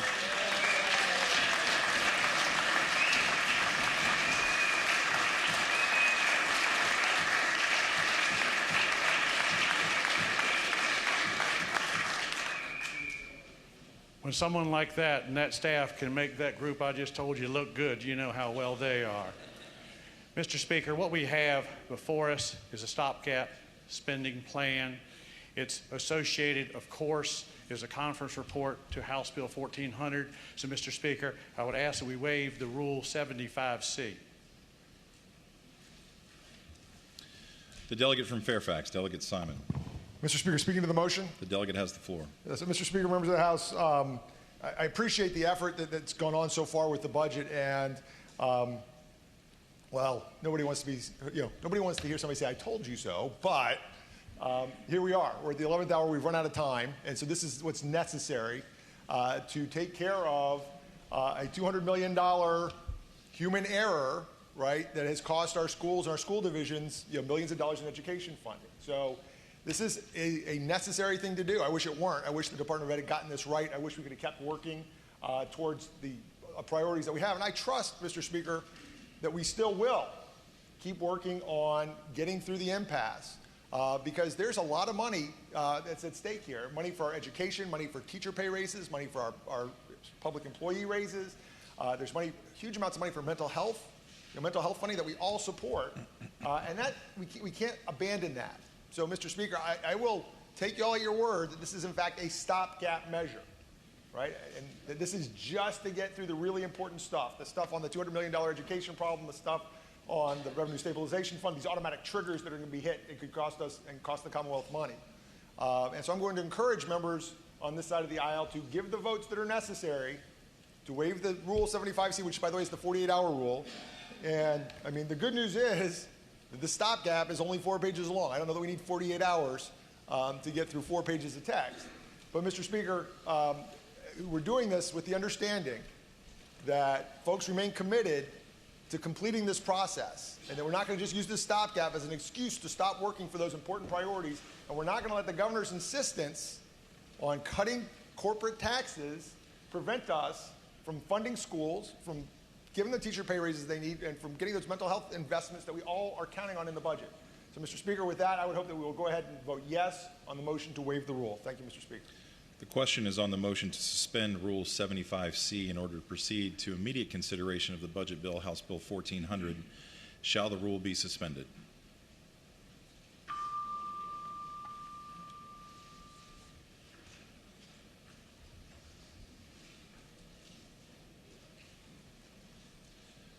The clerk will close the roll.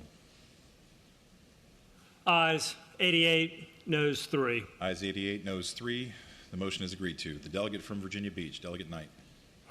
Mr. Speaker, I could sit here and editorialize a little bit and kind of refute some things that have been made, but I'll just say it with one statement. It takes two to tango.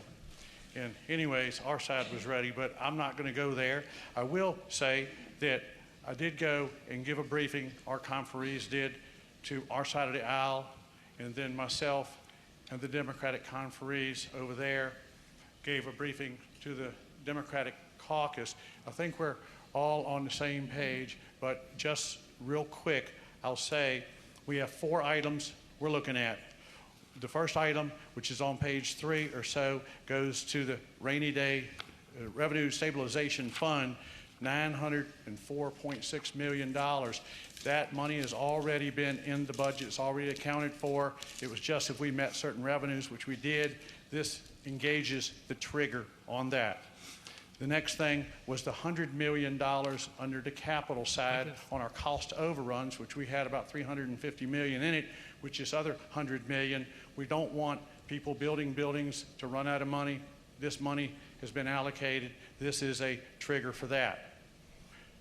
The third one is, if y'all remember, we put in $750 million to the Virginia retirement system last year with an additional $250 if revenue expectations were met. They were met. That money's been accounted for. This is the trigger. The last thing in the budget is, yes, it's $132.7 million in fiscal year 2023 and $125.8 million 2024, and also included a $16.8 million to ensure that no school division receives less funding than was communicated in error last June. There are the 4 things that we're doing with this conference report. And Mr. Speaker, I will say we are committed to continue in this dialogue to try to get us this budget. And Mr. Speaker, with that, I would move passage of the conference report. Shall the conference report be adopted?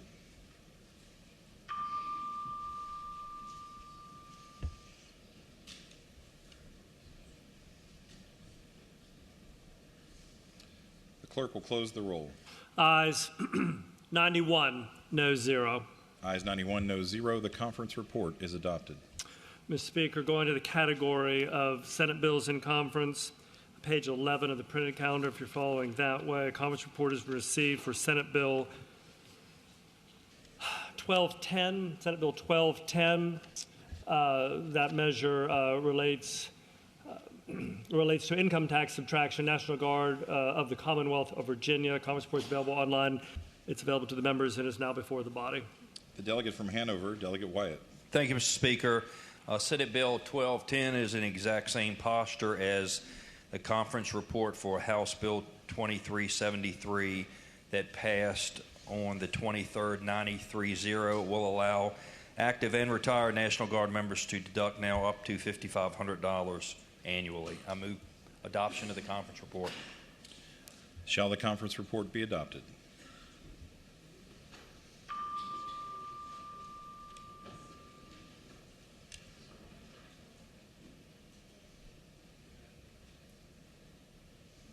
Clerk will close the roll. Ayes 91, no 0. Ayes 91, no 0. The conference report is adopted.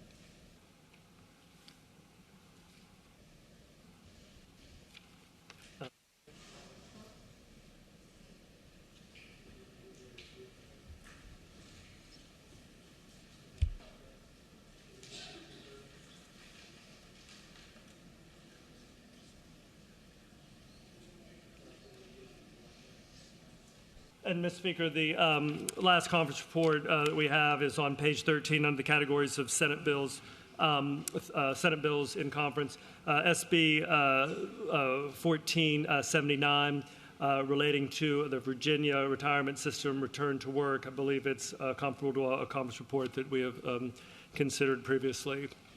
And that measure is before you. The delegate from Chesterfield, Delegate Coyner. Thank you, Mr. Speaker. If you liked the conference report on Senate Bill 1289, which was identical to our House bill on VRS, you'll like this one too because it's also identical. I would ask that we accept the conference report. Shall the conference report be adopted? The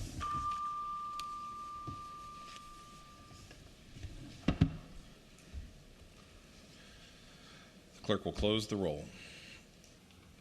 Ayes 89, no 0. Ayes 89, no 0. The conference report is adopted. Mr. Speaker, based upon feedback from the members on various conferences, those are all of the conference reports that we're anticipating receiving conference reports for. So that's everything. The delegate from Newport News, Delegate Simons. Mr. Speaker, could we return to the first morning hour for the purposes of a motion? The delegate has the floor. Mr. Speaker, I have just received some sad news from my district. Today, we lost a great public servant, Gary Anderson. He served with dedication as the chief deputy and then later served as the clerk of court for the city of Newport News. He was kind and dedicated to helping people in our community. Mr. Speaker, I would move that when the House adjourn today, we adjourn in the honor and memory of Gary Anderson. Thank you, Mr. Speaker. Delegate Simons moves that when the House adjourns today, it adjourn in the honor and memory of Gary Anderson. As many as favor that motion will please rise.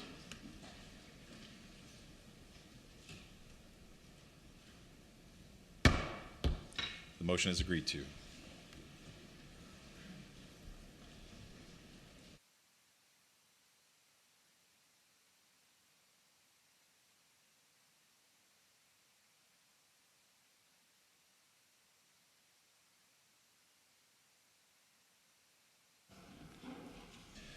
The delegate from Scott, Delegate Kilgore. Mr. Speaker, I move that the House adjourn sine die. The delegate from Scott, Delegate Kilgore, moves that the House adjourn sine die. As many as favor that motion will say aye. Aye. Those opposed, no. That motion is agreed to. The House stands adjourned sine die.